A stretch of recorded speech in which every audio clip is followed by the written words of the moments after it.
எல்லாம் செய்து முருகனுடைய அருளை பெற்றாலும் முருகப்பெருமானுக்கு உண்டான மிக பழம்பெரும் திருத்தலம் எது என்று சொன்னால் அது திருச்செந்தூர் தான். ஏன்னா முருகனுடைய பழமையான ஆலயங்கள் என்னென்ன என்று அழகாக நமக்கு 6 படை வீடுகளை அழகுபட நமக்கு காட்டியவர் யார் அப்படின்னா நக்கீரர்னு பார்க்கிறோம். அவர் தான் திருமுருகாற்றுப்படை என்று சொல்லக்கூடிய சங்க இலக்கியங்களிலே ஒன்றான அந்த திருமுருகாற்றுப்படையிலே பரங்குன்றம் என்று சொல்லக்கூடிய திருப்பரங்குன்றம், அலைவாய் என்று சொல்லக்கூடிய திருச்செந்தூர், அதே போல நம்முடைய திரு ஆவினன்குடி என்கின்ற பழனி, திரு ஏரகம் என்கின்ற சுவாமிமலை, திரு தணிகை என்று சொல்லக்கூடிய குன்றுதோரடலாகிய திருத்தணிகை, அதே போல நிறைவாக பழமுதிர் சோலை என்று சொல்லக்கூடிய சோலைமலை என்கின்ற இந்த 6 திருத்தலங்களையும் அழகுபட காட்டி முருகனுடைய அற்புதமான அந்த அருட்காட்சிகளையும் புராணத்தையும் அவர் அருள் எப்படி பெற வேண்டும் என்பதை அழகாக அந்த நூல்ல காட்டியிருப்பார். அப்ப திருமுருகாற்றுப்படைக்கும் முந்தைய நூல் எது, சங்க இலக்கியங்களுக்கெல்லாம் முந்தைய நூல் எது என்று சொன்னால் இன்னைக்கு நம்ம தமிழர்கள் கிட்ட கிடைக்கக்கூடிய நூல்களிலேயே காலத்தால் மிக பழமையான முதல் நூல் என்று சொன்னால் தொல்காப்பியம் தான் பார்க்கிறோம். ஏன்னா தொல்காப்பியம் தான் இன்னைக்கு கிடைக்கக்கூடிய நூல்களிலே இலக்கண நூலாகவும் பழந்தமிழுடைய தொன்மையான நூலாகவும் 3000 ஆண்டுகளுக்கும் பழமையான நூலாக காண்கின்றோம். இந்த தொல்காப்பியத்திலே தான் அழகாக தொல்காப்பியர் முருகப்பெருமானை பற்றி சொல்லுகின்றார். முருகப்பெருமான் எங்கெல்லாம் இருக்கார் அப்படின்னா சேயோன்மேய மைவரை உலகம் என்று சொல்லக்கூடிய எங்கெங்கெல்லாம் மலைகள் இருக்கின்றனவோ அங்கெல்லாம் யார் இருக்கான்னா சேயோன் என்று சொல்லக்கூடிய முருகப்பெருமான் திகழ்கின்றாராம். ஆகையினாலே சேயோன் என்பதற்கு சிவந்தவன் அர்த்தம். சிவபெருமானை சொல்லுகின்ற காலத்திலே எப்படி இருக்காருன்னா அவரும் சிவந்த நிறத்திலே திகழ்கின்றார்னு பார்க்கிறோம். முருகப்பெருமான் எப்படி இருக்கார்? அவரும் சிவந்த நிறத்தினராக பவழ மேனி என்று சொல்லக்கூடிய நிறத்தை உடையவர் என்று நம்முடைய சங்க இலக்கியங்களும் குறிப்பிடும். ஆகினாலே அந்த செம்மேனி எம்மானாக திகழக்கூடிய முருகப்பெருமானை சேயோன் என்றும், இன்னும் அழகா சொல்லும் போது சேய் என்று சொன்னால் குழந்தைன்னு அர்த்தம். முருகப்பெருமான் யாருக்கு சேயாக திகழ்கின்றார் என்று சொன்னால் எல்லாம் வல்ல சிவபெருமானுடைய இடப்பாகத்திலே திகழ்கின்றாலே அன்னை உமாதேவி, அவளுடைய மகவாக குழந்தையாக குழந்தை வேலாயுதராக பாலசுப்பிரமணியராக முருகப்பெருமான் திகழ்கின்றார். ஆகினாலே சேய் என்கின்ற அளவிலே சேயோன் என்கின்ற பெயரிலே முருகப்பெருமானை மலைத்தலங்களிலே எல்லாம் நம்முடைய தமிழ்குடி மக்கள் வணங்கினார்கள், வணங்கி வருகின்றார்கள் அன்று தொட்டுன்னு பார்க்கிறோம். அந்த நூல்ல தான் அழகா சொல்றார், முருகனுக்கு எவ்வளவு தலங்கள் இருந்தாலும் 6 படை தலங்களிலே முதல் தலமாகவும் முதன்மை தலமாகவும் திகழ்வது எதுன்னா திருச்செந்தூர் என்று பார்க்கின்றோம். அழகா சொல்லும் போது திருச்செந்தூருக்கு தொல்காப்பியர் சொல்லக்கூடிய பழமையான பெயர் என்ன அப்படின்னா அலைவாய்னு பெயர். முருகன் புனல் அலைவாய் என்று தொல்காப்பியம் குறிப்பிடும். ஏன் இந்த ஊருக்கு அலைவாய்னு பேர்? ஏன்னா தொல்காப்பியத்திற்கு அடுத்து நம்முடைய சங்ககாலம் சொல்லக்கூடிய 2000 ஆண்டுகளுக்கும் பழமையான நம்முடைய வாழ்வியலிலே அழகா சங்க இலக்கியங்கள்ல பார்க்கும்போது இந்த திருச்செந்தூருக்கு என்ன பேர் அப்படின்னா அலைவாய் என்றுதான் பேர். ரொம்ப நம்முடைய நக்கீரர் கூட திருமுருகாற்றுப்படையிலே சொல்லுகின்ற காலத்திலே உலகம் புகழ்ந்த ஓங்குயர் விழுச்சீர் அலைவாய் என்றுதான் அவரும் பதிவு செய்தார். அதே போல நம்முடைய சங்க இலக்கியங்களிலே ஒன்றான அகநானூற்றிலே சொல்லுகின்ற காலத்திலேயும் திருமணி விளக்கின் அலைவாய் செருமிகு சேய் என்று அகநானூரும் குறிப்பிடும். அப்ப என்னன்னா இந்த தலத்திலே முருகப்பெருமானுடைய வழிபாடு சிறப்பு என்பது ஏதோ நேற்றைக்கு இன்றைக்கு தோன்றிய ஒரு மரபு அன்று.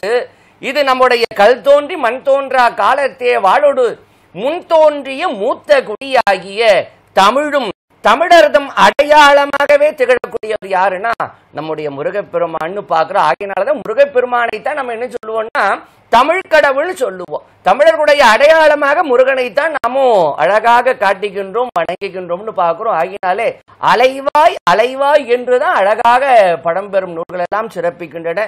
என்ன காரணம் இந்த தலத்திற்கு அலைவாய்னு பேர்? ஏன்னா திருச்செந்தூருக்கு பல்வேறு திருநாமங்கள் உண்டு, ஊருக்கு பல பெயர்கள் உண்டு. அலைவாய், திருச்சீர் அலைவாய், செந்தில், செந்திமா நகரம், ஜெயந்திபுரம், செந்தூர் என்று சொல்லக்கூடிய திருச்செந்தூர் என்று பல பெயர்கள் உண்டு. அதில் இந்த அலைவாய் என்பதற்கு என்ன பெயர் அர்த்தம் அப்படின்னா இந்த கடல் அலை இருக்கு இல்லைங்களா, கடல் அலை கரையிலே வந்து மோதக்கூடிய இடத்திலே திகழக்கூடிய காரணத்தினாலே அலைவாய்னு பேரு. கடல் அலைகள் வந்து மோதுவதினால் மட்டும் அல்ல இந்த தலத்திற்கு ஏன் அலைவாய்னு கந்தபுராணத்தில் நம்முடைய கச்சியப்ப சிவாச்சாரியார் தான் அழகாக தெரிவிக்கின்றார். ஏன்னா நம்முடைய திருச்செந்தூர் எங்க இருக்கு அப்படின்னா பாண்டி நாடு. தன்னார் தமிழ் அளிக்கும் தன் பாண்டி நாடு என்று சொல்லக்கூடிய அந்த பாண்டிய நாட்டிலே பாண்டியர்களுடைய பழம்பெரும் தலைநகரம் எது அப்படின்னா கொற்கை என்று சொல்லக்கூடிய கொற்கை இல்லைங்களா. இன்னைக்கு திருச்செந்தூருக்கு அருகில் இருக்கக்கூடிய அந்த கொற்கை தான் பாண்டியருடைய மதுரைக்கும் முற்பட்ட பழமையான தலைநகரமாக பார்க்கின்றோம். இன்னும் வால்மீகி முனிவர் கூட ராமாயணத்துல சொல்லும் போது ராமபிரான் சீதா பிராட்டியை இலங்கை நோக்கி சென்று இலங்கையில மீட்டு வருவதற்காக அவர் புறப்பட்டு வருகின்றார். வரக்கூடிய காலத்துல சுக்ரீவன் வானர்களிடத்தை சொல்லுகின்றார், நம்ம போகக்கூடிய பயணத்துல வரக்கூடிய இந்த நகர் பகுதிக்கு என்ன பேர் அப்படின்னா கபாடபுரம்னு பேரு. இந்த கபாடபுரத்தில் திகழக்கூடிய அரசன் யார் என்று சொன்னால் பாண்டிய மன்னன். அவனுடைய மாளிகை எப்படி இருக்கு அப்படின்னும் போது வர்ணனை எல்லாம் வால்மீகி முனிவர் வடமொழி ராமாயணத்தில் சொல்றார். அப்படி மாட மாளிகையும் கூட கோபுரங்களும் பொன்னும் நவமணியும் அப்படி ஒரு செல்வ செழிப்போடு பாண்டிய பேரரசன் ஆண்ட பழம்பெரும் நகரம் எதுன்னா கபாடபுரம் என்று சொல்லக்கூடிய இன்றைய திருச்செந்தூர் பகுதி தான். ஏன்னா கபாடபுரம் கடலுக்குள்ள போயிருச்சு. சங்ககால பழமையான கபாடபுரம் சென்றாலும் அந்த கபாடபுரத்தோடு தொடர்புடைய ஒரு தொன்மையான பகுதி. பாண்டியர்கள் தலைமை இடமாக கொண்டு ஆட்சி புரிந்த பகுதி எதுனா கொற்கை. கொற்கையை சார்ந்து நம்முடைய திருச்செந்தூர் தான் பார்க்கிறோம்.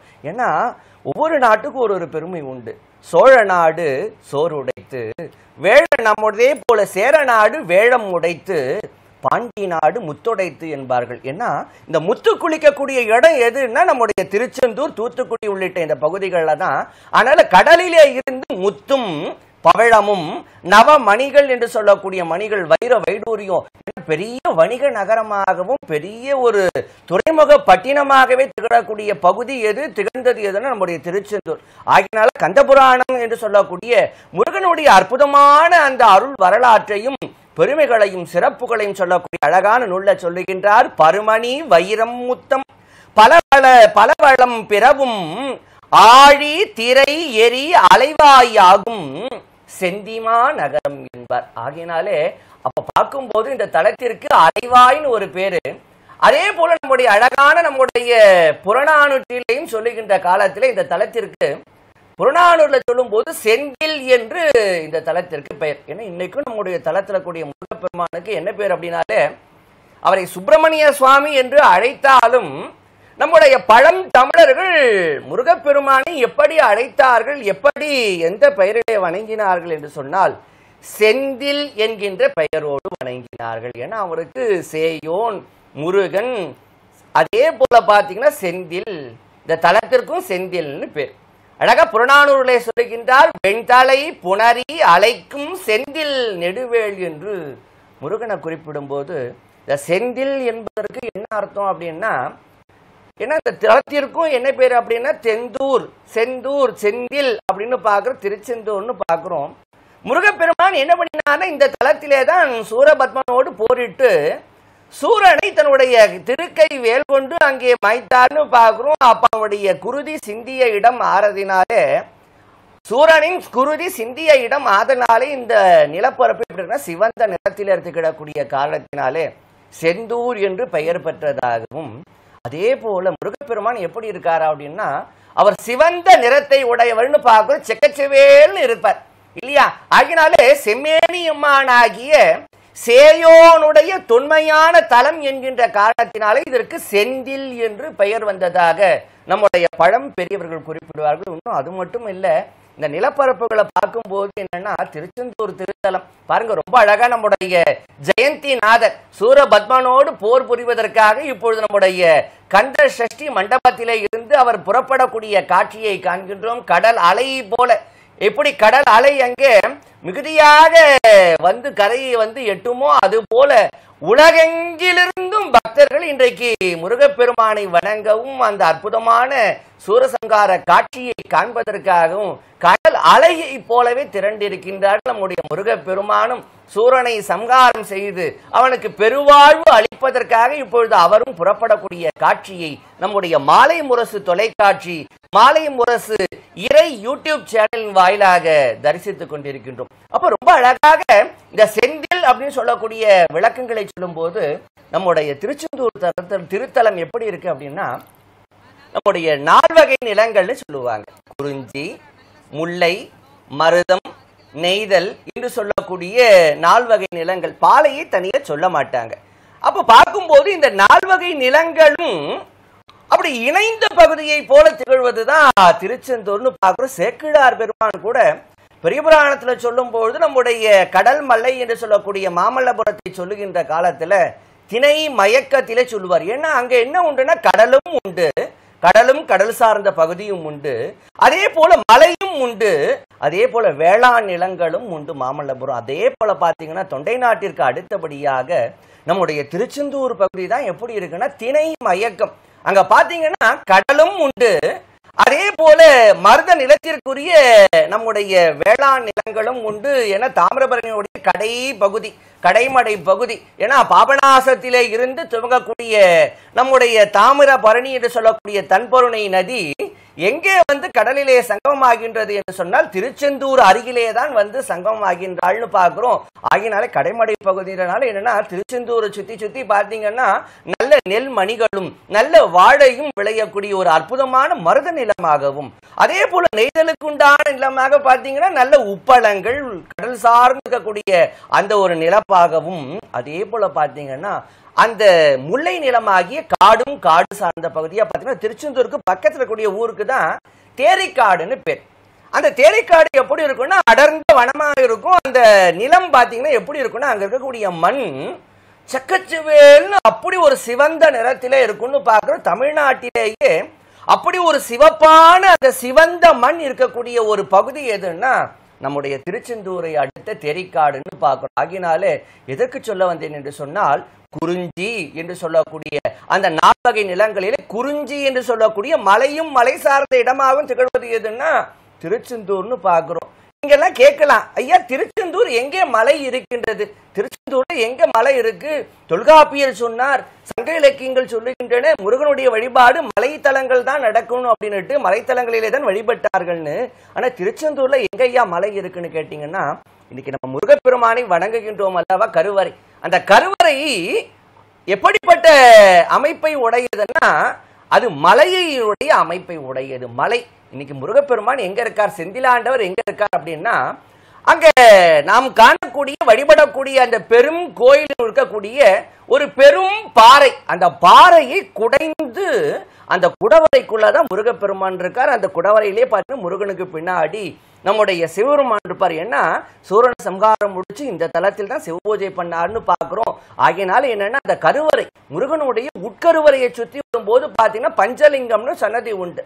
அந்த உட்பிரகாரத்துக்குள்ள போனீங்க அப்படின்னா அந்த மலை குடைந்து மலைக்குள்ளதான் முருகன் இருக்கான்றதை நீங்க தரிசிக்கலாம். ஆகினாலே அந்த 4 வகை நிலங்களும் ஒருங்கே அமைய பெற்ற ஒரு பழமையான பகுதியாகவும் திகழக்கூடியது எதுன்னா நம்முடைய திருச்செந்தூர். ஆகினால்தான் இந்த தலத்தை சொல்லுகின்ற காலத்தில் செந்தில் என்று அழகாக நம்முடைய புறநானூறு என்று சொல்லக்கூடிய நூல்கள் எல்லாம் குறித்து சொன்ன என்று பார்க்கிறோம். அதே போல நம்முடைய சிலப்பதிகாரத்திலேயும் சொல்லுகின்ற காலத்துல இளங்கோவடிகளும் சீர்கழு செந்தில் என்றுதான் திருச்செந்தூரை சொன்னார். அப்படிப்பட்ட அற்புதமான நம்முடைய திருச்செந்தூருடைய பெருமையையும் சூரசம்ஹார காட்சிகளையும் தொடர்ந்து முனைவர் மஞ்சுளா அம்மையார் அவர்கள் வர்ணிப்பார்கள்.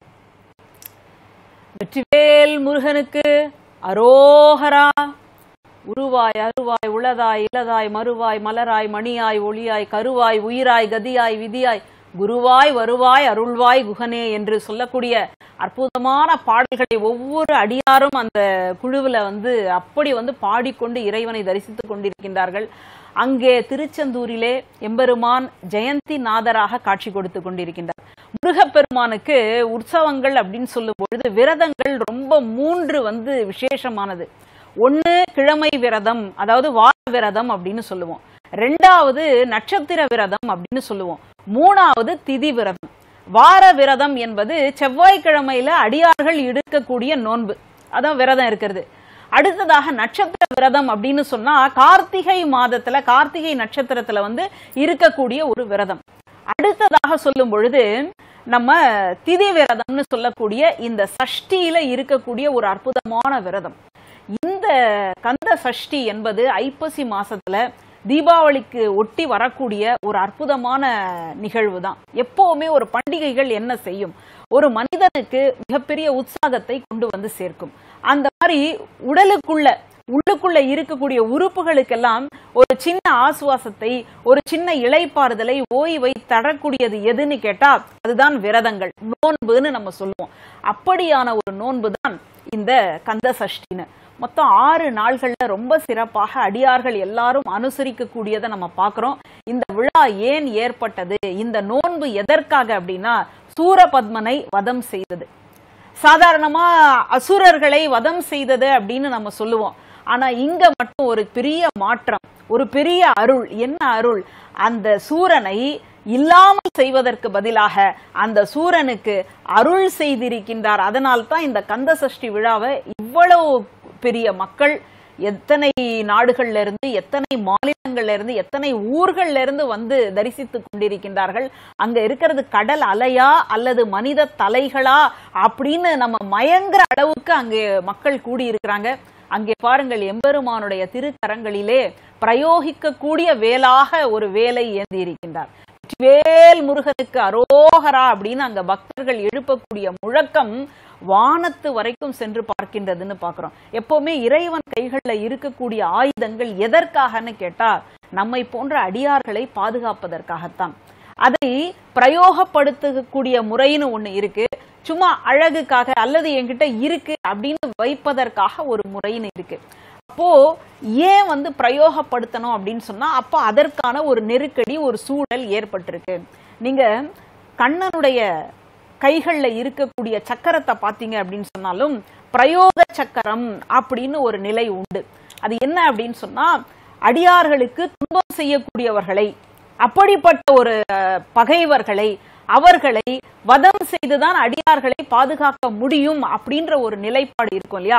அந்த நேரத்துல தன்னுடைய சக்கரத்தை பயன்படுத்துவதற்காக இப்படி கைகளை வந்து மாற்றி வைத்திருப்பார் இல்லையா, அதைத்தான் பிரயோக சக்கரம்னு சொல்லுவோம். அதை போல இங்க எம்பெருமான் ஜெயந்திநாதர் அந்த வேலை பிரயோகிக்க கூடிய ஒரு வேலாக ஏந்தி கொண்டு நம் எல்லோருக்கும் காட்சி கொடுத்து கொண்டிருக்கின்றார் அப்படின்றதான் நம்ம பார்க்கிறோம். இங்க என்ன முக்கியமான செய்தி, அந்த திருச்செந்தூரில் கடலோரத்தில் செந்தில் நாதன் அரசாளம் அப்படின்னு சொல்லி அரசாங்கம்னு சொல்லக்கூடிய அந்த பாடலை அப்படியே நிதர்சனமாக நம்ம இந்த மாலை முரசு தொலைக்காட்சி வழியாகவும் இறை யூடியூப் வழியாகவும் கண்டு தரிசித்துக் கொண்டிருக்கின்றோம்.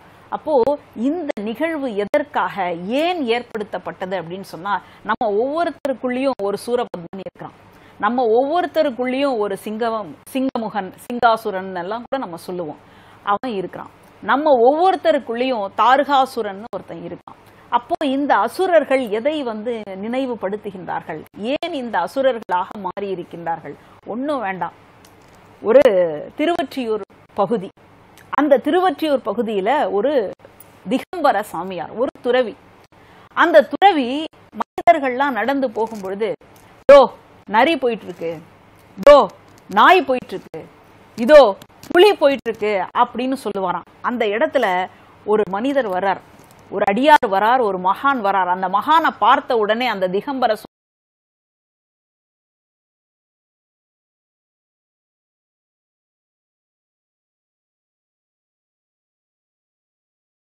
கிடையாது, அவர்தான் வள்ளலார். அப்படி நம் மனித மனங்களுக்குள்ள ஒரு பேய் இருக்கலாம். அப்படிப்பட்ட விஷயங்களை தான் அசுரர்களாக நம்ம காட்டுகின்றோம். இந்த அசுரர்கள் என்ன நினைக்கிறாங்க, தான் தான் பெருசு, தன்னுடைய அந்த ஆற்றல் என்பதுதான் பெருசு, இந்த உலகத்துல எல்லாமே தனக்கு அடங்கி நடக்கக்கூடியது, தான் தான் இந்த உலகத்தையே ஆளக்கூடியவர்கள் அப்படின்னு தன்னை தானே ஆணவத்தோடு தருக்கி திரியக்கூடிய நிலையில தான் கடவுள் என்பவர் வந்து இந்த ஆணவத்தை எல்லாம் அழித்து எல்லா மனிதர்களும் சமமானவர்கள், ஏற்றத்தாழ்வுகளே கிடையாது, எல்லோருக்கும் அன்பு வேண்டும், எல்லா உயிர்களிடத்தும் நான் அருள் செய்கிறேன் அப்படின்னு காட்டக்கூடியதைத்தான் இந்த கந்த சஷ்டியில நம்ம கோலாகலமாக பார்த்து கொண்டிருக்கின்றோம். இங்க ஆணவம், கன்மம், மாயை, இந்த மூணத்தை நம்ம இலக்கியங்களும் நம்முடைய ஆன்மீக நூல்களும் ரொம்ப முக்கியமாக வெறுக்குது.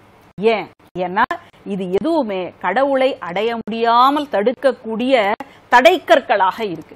இதத்தான் கோவில்ல இருக்கக்கூடிய இறை திருவுருவங்கள்ல அவருடைய அந்த வலது திருக்கரம் ஒரு சின்முத்திரைன்னு சொல்லக்கூடிய ஒரு முத்திரையை காட்டி நிற்பார். அது எப்படி இருக்கு அப்படின்னு சொன்னா, நல்ல இந்த ஒரு விரல், இந்த விரலை அப்படியே இந்த ஆள்காட்டி விரல் போய் அப்படியே பற்றி கொள்கிறது.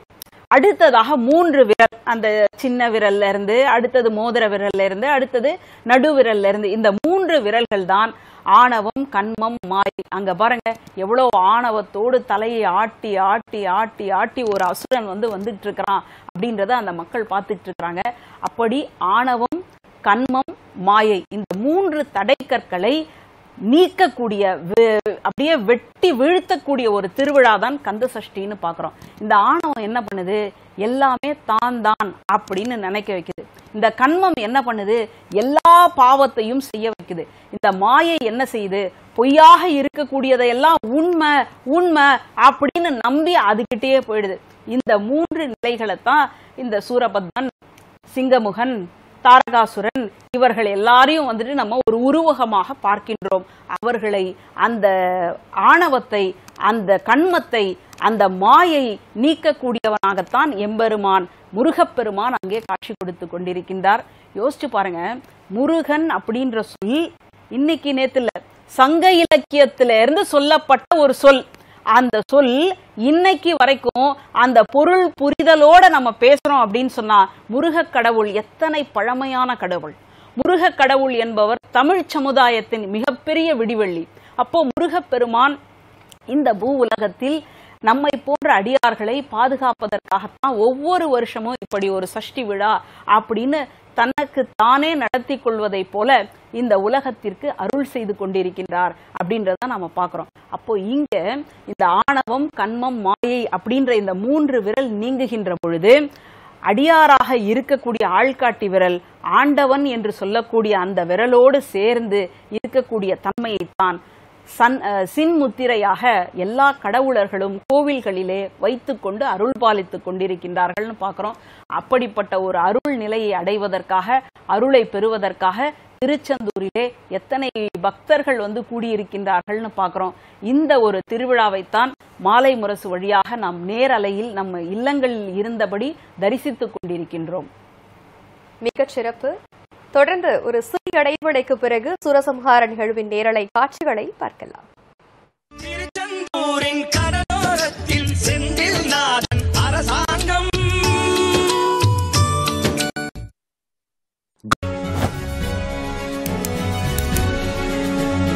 எளிய மக்களின் குரலாய் ஒலிக்கும் நெற்றிக்கண். திங்கள் முதல் வெள்ளி வரை இரவு 7 மணி மற்றும் 10:30 மணிக்கு. திடுக்கிட வைக்கும் குற்றங்களின் பின்னணிதான் என்ன? குற்றப்பிரிவு தினமும் இரவு 9:30 மணிக்கு மற்றும் பிற்பகல் 1:30 மணிக்கு நமது மாலை முரசு செய்திகள் தொலைக்காட்சியில். திருச்செந்தூரின் கடலோரத்தில் செந்தில்நாதன் அரசாங்கம்.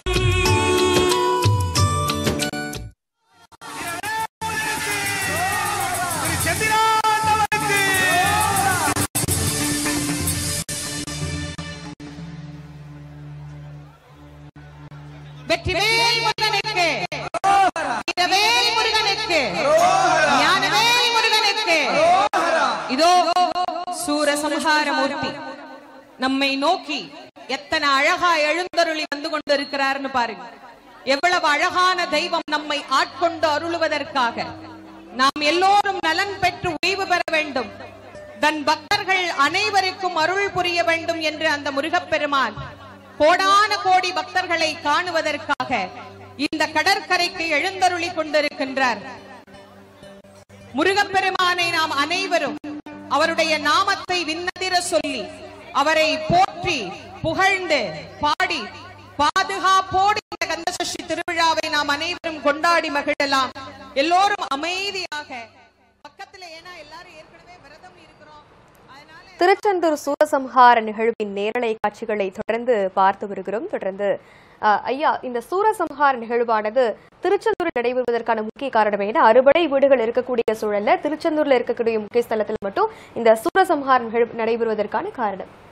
நிச்சயமாக, ஏன்னா முருகனுடைய 6 படை வீடுகள்னு சொல்லும்போது திருப்பரங்குன்றம் ஆகட்டும், நம்முடைய திருச்செந்தூர் உள்ளிட்ட ஏனைய தலங்கள் எல்லாத்தையும் பற்றி நக்கீரர் தேவர் தான் அழகாக நமக்கு திருமுருகாற்றுப்படையிலே காட்டுகின்றார். அவரை தொடர்ந்து பின்னாடி நமக்கு பார்க்கும்போது தமிழிலே அமைந்த அற்புதமான ஒரு புராண நூல் எது அப்படின்னா கண்ட புராணம்னு பார்க்கிறோம்.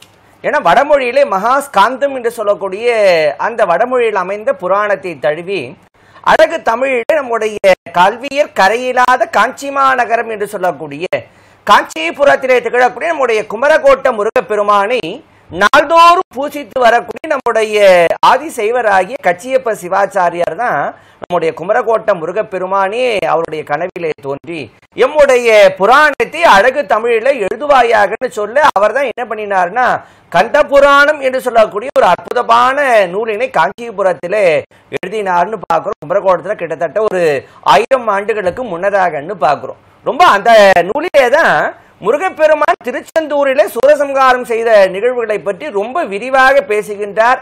ஏன்னா இந்த சூரபத்மன் யார், சிங்கமுகாசுரன் சொல்லக்கூடிய இந்த அசுரன் யார், அதே போல தாரகாசுரன் என்று சொல்லக்கூடிய இந்த 3 அண்ணன் தம்பியர் யார், இவரோடு ஏன் போர் புரிகின்றார், இவர்கள் யார் என்பதையெல்லாம் விரிவாக சொல்லும்போது நம்முடைய திருச்செந்தூருடைய பெருமையை ரொம்ப விரிவாக அந்த நூலில் சொல்லுகின்றார். இப்ப பார்க்கும்போது என்னன்னா அழகாக நம்முடைய அசுரர்களில் பார்க்கின்ற பொழுது 3 பேரை பார்க்கிறோம். யாருன்னா தாரகாசுரன், சிங்கமுகாசுரன், சூரபத்மன். இவங்க 2 பேருக்கும் மேல உள்ளவர் யாருன்னா பெரியவர் தான் சூரபத்மன். பார்க்கக்கூடிய தம்பிகள் தான் இவங்க 2 பேரு.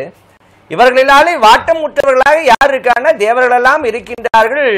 அவர்கள் பெற்ற வரம் என்னன்னா சிவகுமரனாகிய சிவபெருமானுடைய திருவருளே அவருடைய சக்தியே மகனாக தோன்றினார் அன்றி அவருடைய கரம் அன்றி தங்களுக்கு அழிவு வேண்டாது, அழிவு நேராது இருக்கும்படியான வரத்தை பெற்றிருந்தார்கள் பார்க்கிறோம்.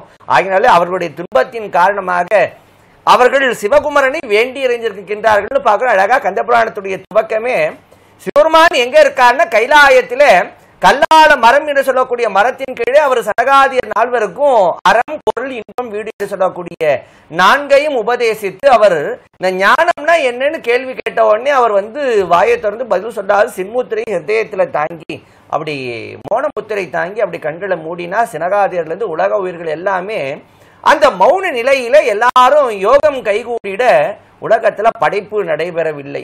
எல்லாரும் என்னன்னா இந்த சூரபத்மனுடைய அந்த வேகத்தின் காரணமாக அவருடைய ஆக்ரோஷத்தின் காரணமா எல்லா தேவர்களும் முனிவர்களும் அனைத்து மக்களும் துன்புறத்தை அவர்கள் துன்பத்தை எல்லாம் கண்டவர்களாக என்ன பண்றாங்க, தேவர்கள் எல்லாம் கூடி வந்து சிவருமானும் இங்க எப்படி இருக்கார், கல்லால மரத்தின் கீழ் அவர் யோக நிலையில இருக்கின்றார். எல்லாம் வல்ல உமாதேவியோ தட்சனுடைய மகளாக தோன்றி தாட்சாயணியாக இருந்தவள் இப்பொழுது அந்த தட்ச யாகத்திற்கு பிறகு இந்த தாட்சாயன் என்கின்ற பெயரும் வடிவும் வேண்டாம் என்று அவ எங்க இருக்கா, எல்லாம் வல்ல அன்னை அவள் இமயமலை சாரலை இமவானுடைய மகளாக பார்வதியாக தொங்கி அங்கே தவம் செய்து கொண்டிருக்கின்றாள். சிவபெருமானுக்கும் பார்வதி பரமேஸ்வராகி சிவபார்வதிக்கு கல்யாணம் நடந்தாதானே முருகப்பெருமான் தோன்றுவார். இவர்கள் இப்படி இருக்கின்றார்களே, இவர்களுடைய தவத்தை கலைக்க வேண்டும் என்ன பண்ணினாங்கன்னா தேவர்கள் எல்லாம் கூடி மன்மதனை சிவபெருமானுடைய தவத்தை கலைப்பதற்காக அனுப்புகின்றால். மன்மதனுக்கு உள்ளுக்குள்ள தயக்கம். ஏன்னா சிவபெருமானுடைய தவத்தை கலைத்தோம் என்று சொன்னால் நாம் மடிவது நிச்சயம். அவருடைய தவத்தை கலைக்காது தேவர்களுடைய வேண்டுகோளை ஏற்காது விட்டால் தேவர்களினாலே அழிய வேண்டும்.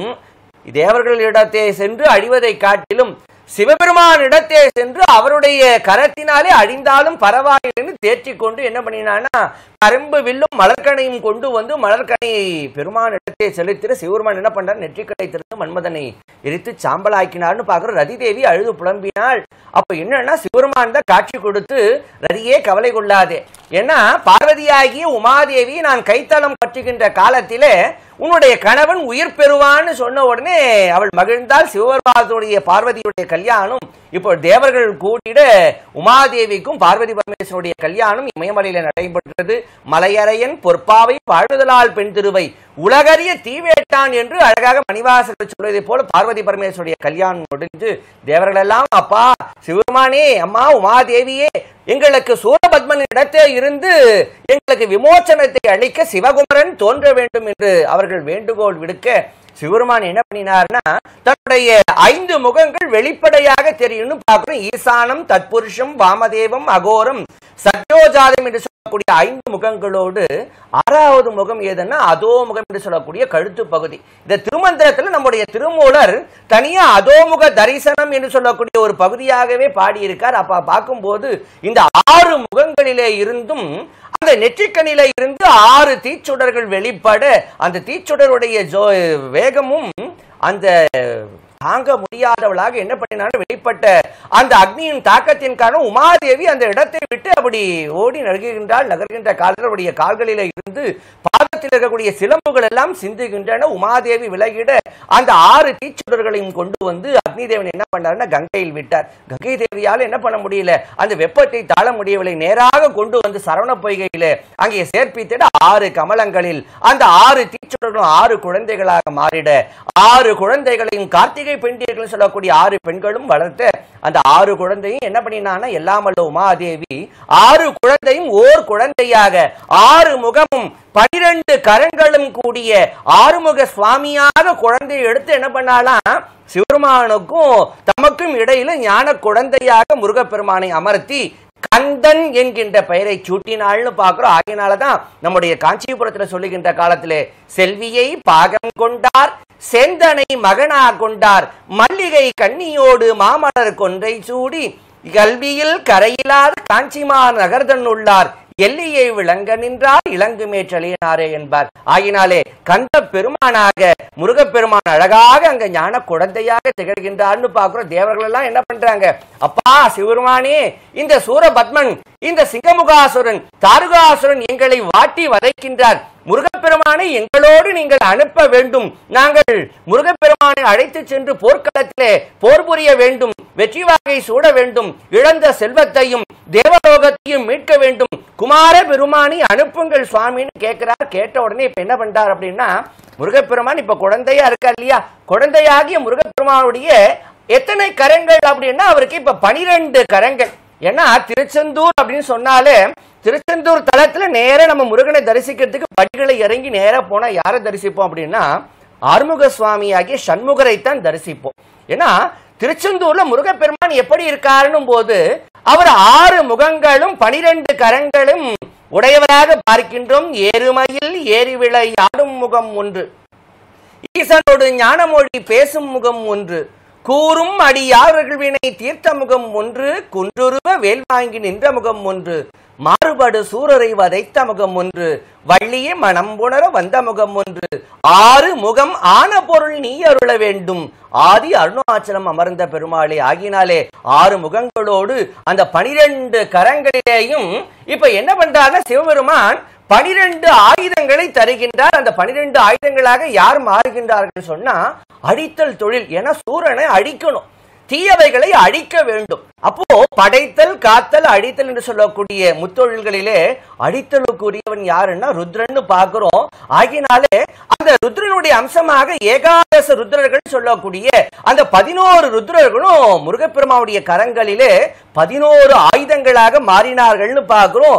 என்னென்ன ஆயுதங்கள், ஏன்னா முருகப்பெருமான் எங்க வந்திருக்காரு, இப்ப திருச்செந்தூருக்கு போர் புரிய வருகின்றார். ஆகினால இப்ப அவருடைய கரங்கள்ல என்ன இருக்கணும், ஆயுதங்கள் வேண்டும், எதிரியோடு போரிட ஆயுதம் வேண்டும் இல்லையா. அதனால 12 கரங்களிலே ஆயுதங்கள் தாங்குகின்றார். மேற்கரத்திலே தோமரம், கொடி, வாள், குலிசம், அம்பு, அங்குசம், மணி, தாமரை, கேடயம், வில், மழு என்கின்ற 11 ஆயுதங்களோடு எல்லாம் வல்ல பராசக்தி என்ன பண்றான்னா கலைமகள் அலைமகள் மலைமகள் ஆகிய முச்சக்திகளுடைய அந்த வடிவாகும் இச்சாசக்தி கிரியாசக்தி ஞானசக்தி சொல்லக்கூடிய முச்சக்திகளுடைய வடிவமாக சக்தி வேலாயுதமாக எல்லாம் வல்ல பராசக்தியே முருகப்பெருமாவுடைய கரத்திலே வந்து நின்றாள்னு பார்க்கிறோம். இப்ப 12 கரங்கள் கையிலே திருக்கைவேல் தாங்கி 6 முகங்களை உடைய ஆறுமுக பெருமானாக முருகப்பெருமான் புறப்படுவதற்கு தயாராகின்றார். இப்ப போர்க்களத்துக்கு தனியாக போக முடியுமா,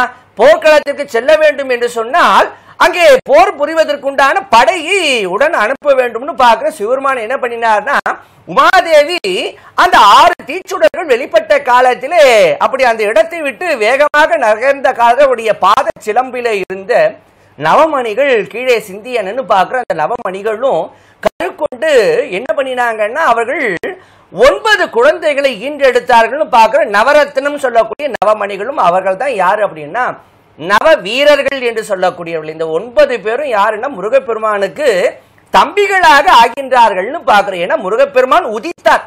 ரொம்ப அழகா நம்முடைய வாரியார் சுவாமி தான் சொல்லுவார், முருகப்பெருமான் அவதாரம் செய்தாலும் சொல்லக்கூடாது. ஏன்னா அவர் தாயின் வயிற்றில பிறந்தவர் அல்ல, அவர் உதித்தார். சூரியன் எப்படி உதிக்கின்றதோ அது போல என்னன்னா அவர் உதித்தார். அவரோடு வந்தவர்கள் யாருன்னா நவ வீரர்கள். அந்த நவ வீரர்கள் யாருன்னு பார்க்கும்போது மாணிக்கம், மாணிக்கம் என்று சொல்லக்கூடிய நவரத்னத்திலிருந்து வெளிப்பட்டவர் வீரவாகுத்தேவர். முத்து என்று சொல்லக்கூடிய ரத்னத்திலிருந்து வெளிவந்தவர் வீரகேசரி. புஷ்பராகம் என்று சொல்லக்கூடிய நவரத்னத்தில் வந்தவர் வீர மகேந்திரர். கோமேதகத்திலே இருந்து வீர மகேசர். வைடூரியத்திலே இருந்து வீர புரந்தரர். வைரத்திலே இருந்து வீராக்கதர். மரகதம் என்று சொல்லக்கூடிய அந்த நவமணியிலே இருந்து வீர மார்த்தாண்டர். பவளம் என்று சொல்லக்கூடிய அந்த மணியிலே இருந்து வீராந்தகர். நீலம் என்கின்ற சொல்லக்கூடிய அந்த மணியிலே இருந்து வீர தீரர் என்று சொல்லக்கூடிய அந்த நவ வீரர்களும் வெளிப்பட்டார்கள். இப்ப நவ வீரர்களும் வேல் தாங்கி அவர்களும் புறப்பட்டார்கள். சிவருமான் எண்ணற்ற லட்சக்கணக்கான பூதகணங்களையும் படைகளையும் அனுப்பிட முருகப்பெருமான் நேர எங்க புறப்படுறார்? கைலாயத்திலே இருந்து திருச்செந்தூரை நோக்கி புறப்பட்டு வந்தார். ஏன்னா சூரனுடைய சம்காரம் நடைபெற்ற இடம் எதுன்னா திருச்செந்தூர்னு பார்க்கிறோம். அப்படி திருச்செந்தூரை அடைவதற்கு முன்னதாக எங்கெங்கெல்லாம் அவர் தங்கி இருந்து வழிபட்டார் என்பதையெல்லாம் தொடர்ந்து சித்திப்போம் என்று சொல்லி வர்ணனையை தொடர்ந்து முனைவர் மஞ்சுளாமையர் அவர்கள் வழங்குவார்கள். தொடர்ந்து பேசலாம் ஐயா. ஒரு சிறிய இடைவெளிக்கு பிறகு சூரசம்ஹார நிகழ்ச்சியை பார்க்கலாம். திருச்செந்தூரின் கடலோரத்தில் செந்தில் நாதன் அரசாங்கம்.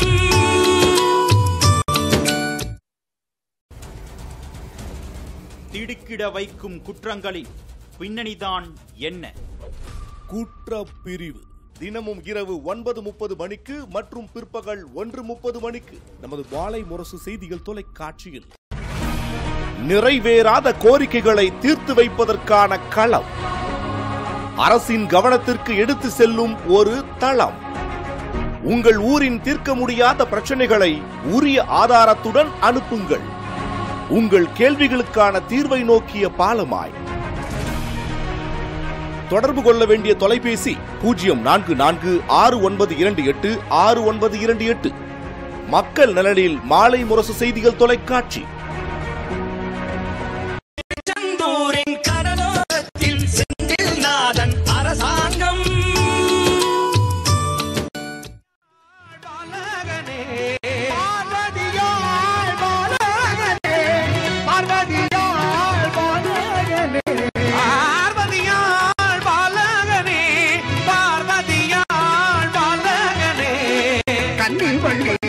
மணவாளனே கன்னிவள்ளி மணவாளனே கன்னிவள்ளி மணவாளனே கன்னிவள்ளி மணவாளனே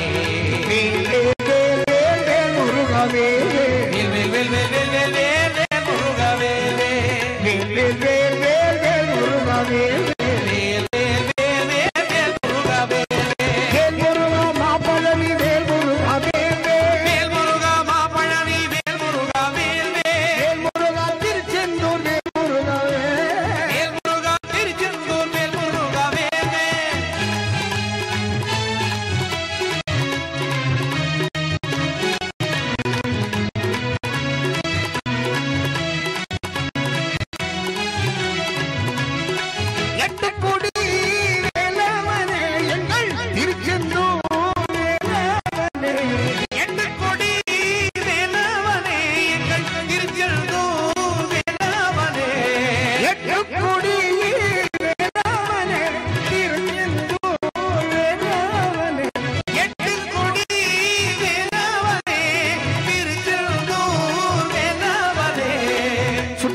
தந்தவனே அவைக்கு சுட்டப்பழம் தந்தவனே சுட்டப்பழம் தந்தவனே அவைக்கு சுட்டப்பழம் தந்தவனே முருகவே முருகவே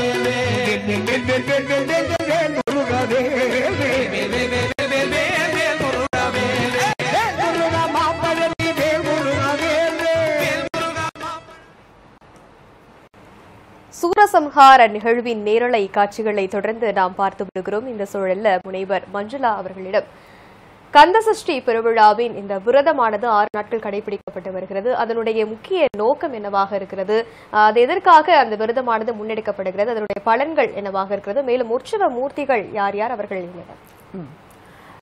இன்னைக்கு நம்ம சிந்திக்க வேண்டிய ஒரு கேள்வி இது நிச்சயமாக இதுதான். அங்க இறைவன் ரொம்ப ஆனந்தமாக எழுந்தருளுகிறார் அப்படின்னு தான் நம்ம பார்க்கிறோம். வள்ளலாருடைய வார்த்தைகள்ல சொல்லணும் அப்படின்னா, ஒருமையுடன் எனது திருமலரடி நினைக்கின்ற உத்தமர்த்தம் உறவு வேண்டும், உள்ளொன்று வைத்து புறமொன்று பேசுவார் உறவு கலவாமை வேண்டும், பெருமை பெரு நினது புகழ் பேச வேண்டும், பொய்மை பேசாதிருக்க வேண்டும், பெருநெறி பிடித்து ஒழுக வேண்டும், மதமான பேய் பிடியாதிருக்க வேண்டும், மருவு பெண் ஆசையை மறக்கவே வேண்டும், நின்னை மறவாது இருக்க வேண்டும், மதி வேண்டும் நிதி வேண்டும், நின் கருணை நிதி வேண்டும், நோயற்ற வாழ்வு நான் வாழ வேண்டும் அப்படின்னு பக்தர்கள் எல்லோரும் கேட்கக்கூடிய ஒரு குரலாகத்தான் வள்ளலார் இந்த பாடலை நமக்கு கொடுத்துட்டு போயிருக்காருன்னு பார்க்கிறோம். அந்த வகையில இந்த சஷ்டி விரதம் எதற்காக அப்படின்னு பாத்தீங்கன்னா, ரொம்ப முக்கியமானது இந்த உள்ள தூய்மை. வள்ளுவர் அறங்கள்லயே ரொம்ப பெரிய அறம் எது, சிறந்த அறம் எது அப்படின்னு சொல்லும் பொழுது, ஒரு குறிப்பிட்ட காலத்துக்கு மட்டும் சில அறங்கள் இருக்கும், ஒரு குறிப்பிட்ட நாடுகள் மட்டும் சில அறங்களை பின்பற்றும், ஒரு குறிப்பிட்ட மக்கள் மட்டும் சில அறங்கள் செய்வார்கள். அப்படி இல்லாம எல்லா காலத்திற்கும் எல்லா நாட்டினருக்கும் எல்லா மனிதர்களுக்கும் எல்லா உயிர்களுக்கும் ஏற்றதான ஒரு அறத்தை சொல்றார். அதுக்கு என்ன பேர் அப்படின்னு கேட்டா, மனத்துக்கண் மாசிலனாதல், மனதளவுல தூய்மையாக இருத்தல். பக்கத்துல ஒருத்தங்க ஒரு நல்ல பொருளை வாங்கியிருக்கிறாங்க அப்படின்னு சொன்னா பொறாமப்படுறது, இல்ல நமக்கு சொந்தக்காரங்க யாராவது நல்லபடியா வந்துட்டாங்க அப்படின்னு சொன்னா அவங்க நல்லா இருக்க கூடாதுன்னு நினைக்கிறது. இந்த மாதிரியான எண்ணங்கள் இல்லாமல், தீய எண்ணங்கள் இல்லாமல் நல்ல எண்ணங்களை விதைக்கக்கூடிய ஒரு நோன்பாக, ஒரு விரதமாக இந்த சஷ்டி விரதத்தை நம்ம பார்க்கிறோம். இது ரொம்ப ஒரு ஸ்ரத்தையாக மக்கள் அனுசரிக்கிறாங்க. விடியற் காலையிலேயே எழுந்துக்கிறாங்க. விடியற் காலையில எழுந்து தூய்மையுடன் நீராடி விட்டு, அடுத்ததாக இறைவனுடைய திருவுருவம், நம்ம வீட்டுல படங்களா இருக்கலாம், அல்லது ஒரு வேலா இருக்கலாம், அந்த மாதிரியான அந்த வேல்களுக்கு மஞ்சள், குங்குமம், சந்தனம், இந்த மாதிரி ஒரு அலங்காரத்தை எல்லாம் செஞ்சுட்டு பூக்களை எல்லாம் தூவி நம்ம விளக்கு ஏற்றுவது. விளக்கு என்பது ரொம்ப முக்கியமானது. அருட்பெருஞ்சோதி அருட்பெருஞ்சோதி தனிப்பெருங்கருணை அருட்பெருஞ்சோதி அப்படின்னு நம்முடைய வள்ளலார் சொல்லி வச்சிருக்கிற மாதிரி ஒரு விளக்கை ஏற்றி இறைவனை வழிபடக்கூடிய ஒரு தன்மை. ஏன்னா அறியாமைன்னு சொல்லக்கூடிய இருளை விளக்குவது எதுவோ அதுதான் விளக்கு. அந்த மாதிரி இறைவன் நம்முடைய புற இருளை நீக்குவதற்கு ஒரு விளக்கும், அக இருளை நீக்கக்கூடிய ஒரு விளக்காக தன்னுடைய முகத்தையே மாற்றி இருக்கின்றார்னு பாக்குறோம். அப்படிப்பட்ட எம்பெருமான் கிட்ட யானை முகத்தோட ஒருத்தர் சண்டை போடுறதுக்காக கிளம்பி வந்திருக்கிறான் பாருங்க. அவனைத்தான் நம்ம தாருகாசுரன் அப்படின்னு சொல்றோம். அதாவது கஷ்யப்பரும் மாயைன்னு சொல்லக்கூடிய அந்த பெண்ணும் கூடி இருந்த ஒரு நேரத்துல யானை தோற்றத்துல இருந்து கூடி இருந்தார்களாம். அதனால இப்படி ஒரு யானை உருவத்துல ஒரு குழந்தை பிறந்ததுன்னு சொல்லுவாங்க. இந்த யானை என்ன பண்ணுது, யானை உருவத்துல இருக்கக்கூடிய இந்த அசுரன் முருகப்பெருமானோடு சண்டைக்காக புறப்பட்டு வரான். அந்த ஆணவத்தை தான் இப்ப நம்ம பார்த்துட்டு இருக்கிறோம். இதையெல்லாம் ஒடுக்கக்கூடிய ஒரு விரதம் தான் இந்த சஷ்டி விரதம். அதுலயும் குறிப்பாக கல்யாணமான பெண்கள் குழந்தையை விரும்புறாங்க, கல்யாணமான தம்பதிகள் குழந்தை இல்லாம தவிக்கிறாங்க அப்படின்னா சஷ்டி விரதம் அப்படின்றது ரொம்ப உத்தமமான ஒரு விரதமாக சொல்லப்படுது. அதாவது விடியற் காலையில எழுந்து நீராடி விட்டு நம் வீடுகள்ல இருக்கக்கூடிய அந்த இறை திருவுருவங்களுக்கு அழகாக அலங்கரித்து ஒரு விளக்கேற்றி வைத்து சதா சர்வ காலமும் இறைவனுடைய திருநாமத்தை உச்சரிக்க வேண்டும்.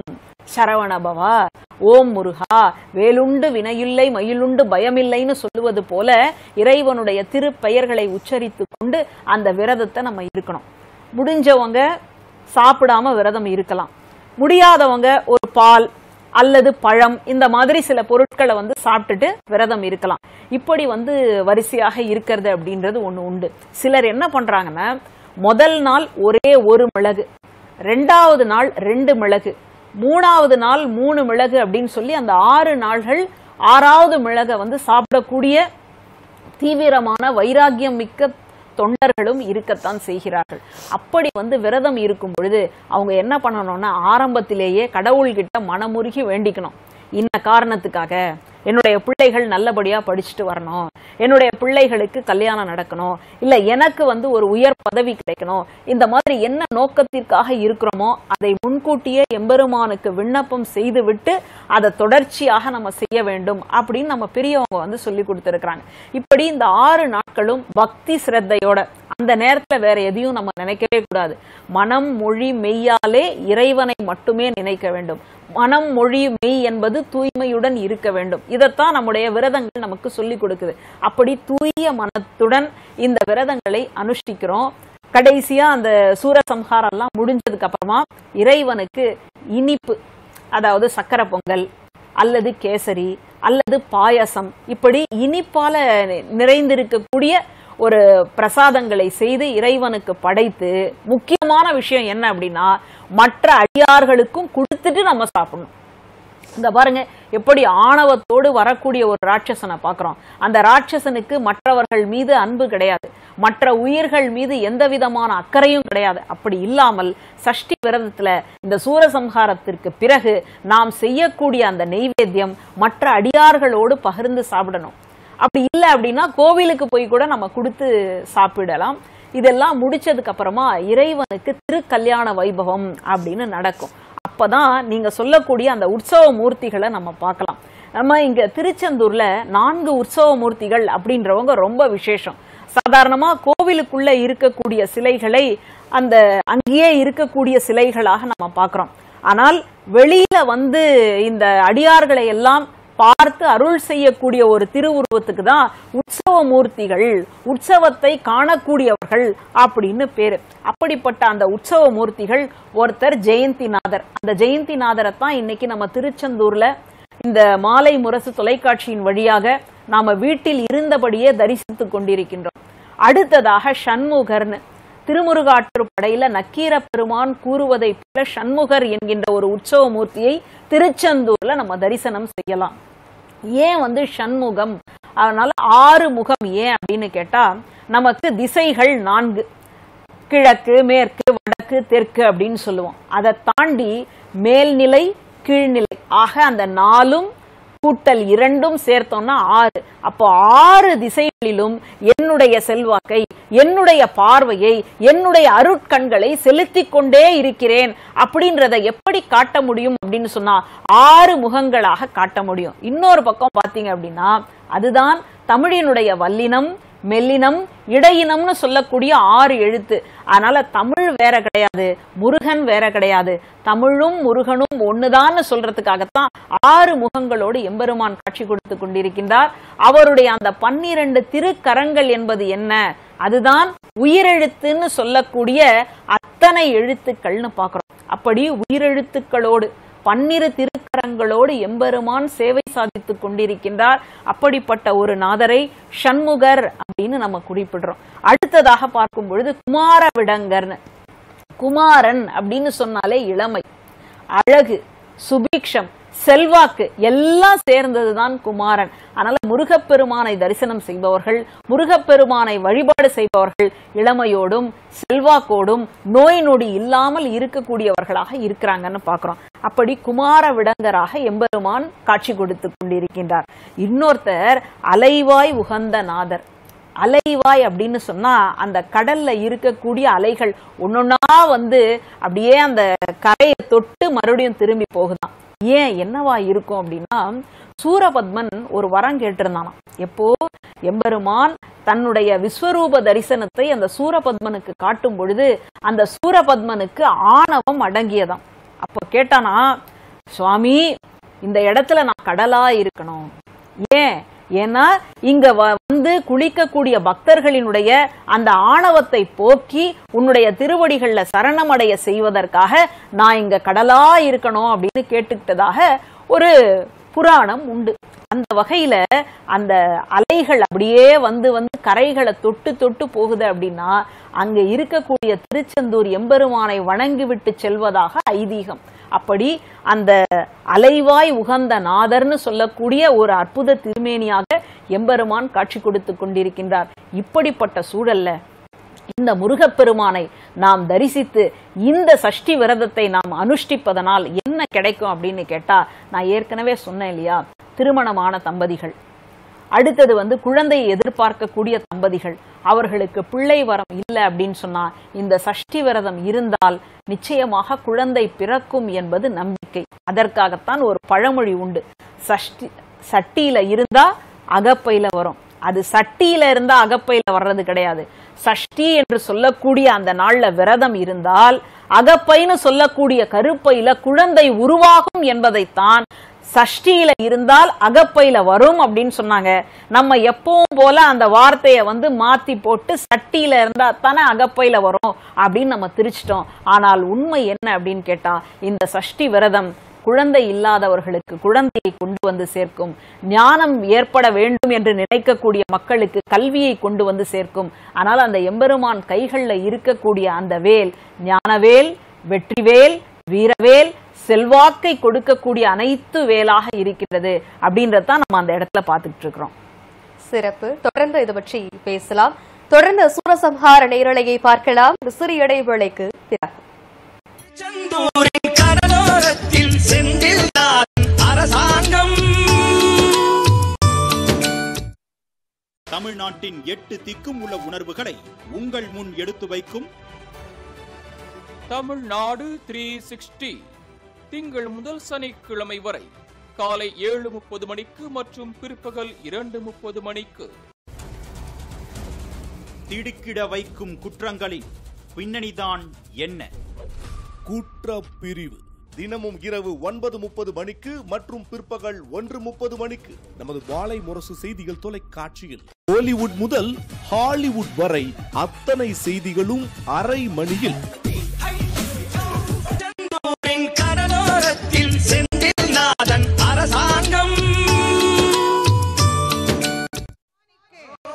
செந்தில் ஆண்டவனுக்கு, சுப்பிரமணிய சுவாமிக்கு, பூஜா மூர்த்திக்கு, ஜெயந்திநாதனுக்கு, பழனிமலை பாலனுக்கு, இதோ முருகப்பெருமானுடைய வெற்றிவேல் வீரவேலாக புறப்பட்ட தாரகனை வதம் செய்ய இருக்கின்றது. தாரகனின் மாயை அழிவது போல் நம் ஒவ்வொருவரின் உள்ளத்தில் நிலைத்திருக்கிற மாயையும் அவன் அழித்து நம் எல்லோரின் ஊசலாடுகின்ற மனதை முன்னே சென்று பின்னே சென்று இப்படி போறதா வாழ்க்கையில அப்படி போறதா வாழ்க்கையில நான் ஆடிக்கொண்டிருக்கின்ற நம் மன ஆட்டத்தை எல்லாம் அவன் நிறுத்துகின்ற நேரம். நம் மனத்தை ஒருநிலைப்படுத்தி நம் எல்லோருக்கும் வாழ்க்கையில் வரத்தை வாரி வாரி வழங்க இதோ வேல் புறப்பட்டு வருகின்றது. வெற்றி வேல் முருகனுக்கு, வீரவேல் முருகனுக்கு, ஞானவேல் முருகனுக்கு, சக்கரவேல் முருகனுக்கு, உத்தண்டவேல் முருகனுக்கு, முத்துவேல் முருகனுக்கு, மந்திரவேல் முருகனுக்கு, ரத்னவேல் முருகனுக்கு, மரகதவேல் முருகனுக்கு, மாணிக்கவேல் முருகனுக்கு, வஜ்ரவேல் முருகனுக்கு, செந்தூர் கந்தனுக்கு, செந்தில் ஆண்டவனுக்கு, சுப்பிரமணிய சுவாமிக்கு, ஜெயந்திநாதனுக்கு, பழனிமலை அழகனுக்கு, ஆவினன்குடி முருகனுக்கு, சஷ்டி பிரியனுக்கு, சண்முகனுக்கு, வள்ளி தெய்வயானை நாயகனுக்கு, தமிழ் கடவுள் முருகப்பெருமானுக்கு, திருச்சீரலைவாய் முருகனுக்கு,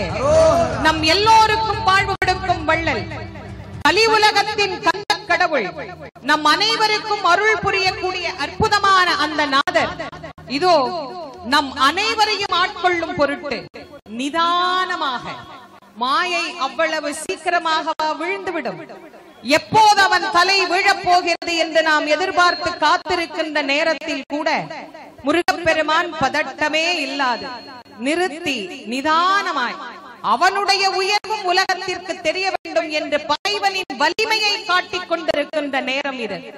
முருகனை எதிர்த்தால் அவன் சாதாரணமானவனாக இருக்க முடியாதே, அவன் வலிமை படைத்தவனாகத்தானே இருக்க வேண்டும். அவன் வலிமையையும் நாம் உணர வேண்டும் என்பதற்காக பகைவனுக்கும் வாழ்வு கொடுத்த வள்ளல், பக்தனை வாழ வைக்கும் வள்ளல் அல்ல, பகைவனையும் வாழ வைக்கும் வள்ளல். அந்த வள்ளலான கந்த கடவுளிடத்தில் இருந்து ஆயுதம் புறப்படுவதற்கான வேலைகள் தயாராகி கொண்டிருக்கின்றது.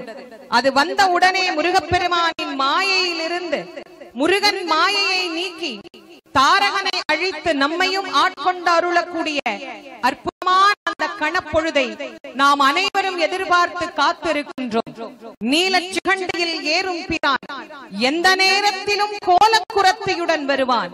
குருநாதன் சொன்ன சீலத்தை மெல்ல தெளிந்தேற்றுவான். வெற்றிவேல் முருகனுக்கு, வீரவேல் முருகனுக்கு, ஞானவேல் முருகனுக்கு, கந்தனுக்கு, கடம்பனுக்கு, முருகனுக்கு, குமரனுக்கு, வேலனுக்கு, இடும்பனுக்கு, கார்த்திகேயனுக்கு, தண்டபாணி தெய்வத்திற்கு, சுப்பையாவுக்கு, சுவாமிநாத மூர்த்திக்கு, தகப்பன் சுவாமிக்கு, குகனுக்கு, முத்துக்குமரனுக்கு, இதோ முருகப்பெருமானின் வீரவாள், வெற்றிவாள், வேலை தொடர்ந்து வந்து தாரகனின் தலை தரை கவிழ்கிறது. வெற்றிவேல் முருகனுக்கு, வீரவேல் முருகனுக்கு, ஞானவேல் முருகனுக்கு, வேல் முருகனுக்கு, குன்றத்தூர் குமரனுக்கு, வெற்றிவேல், வீரவேல், வெற்றிவேல், வெற்றிவேல், வெற்றிவேல், வெற்றிவேல், வெற்றிவேல், வெற்றிவேல்,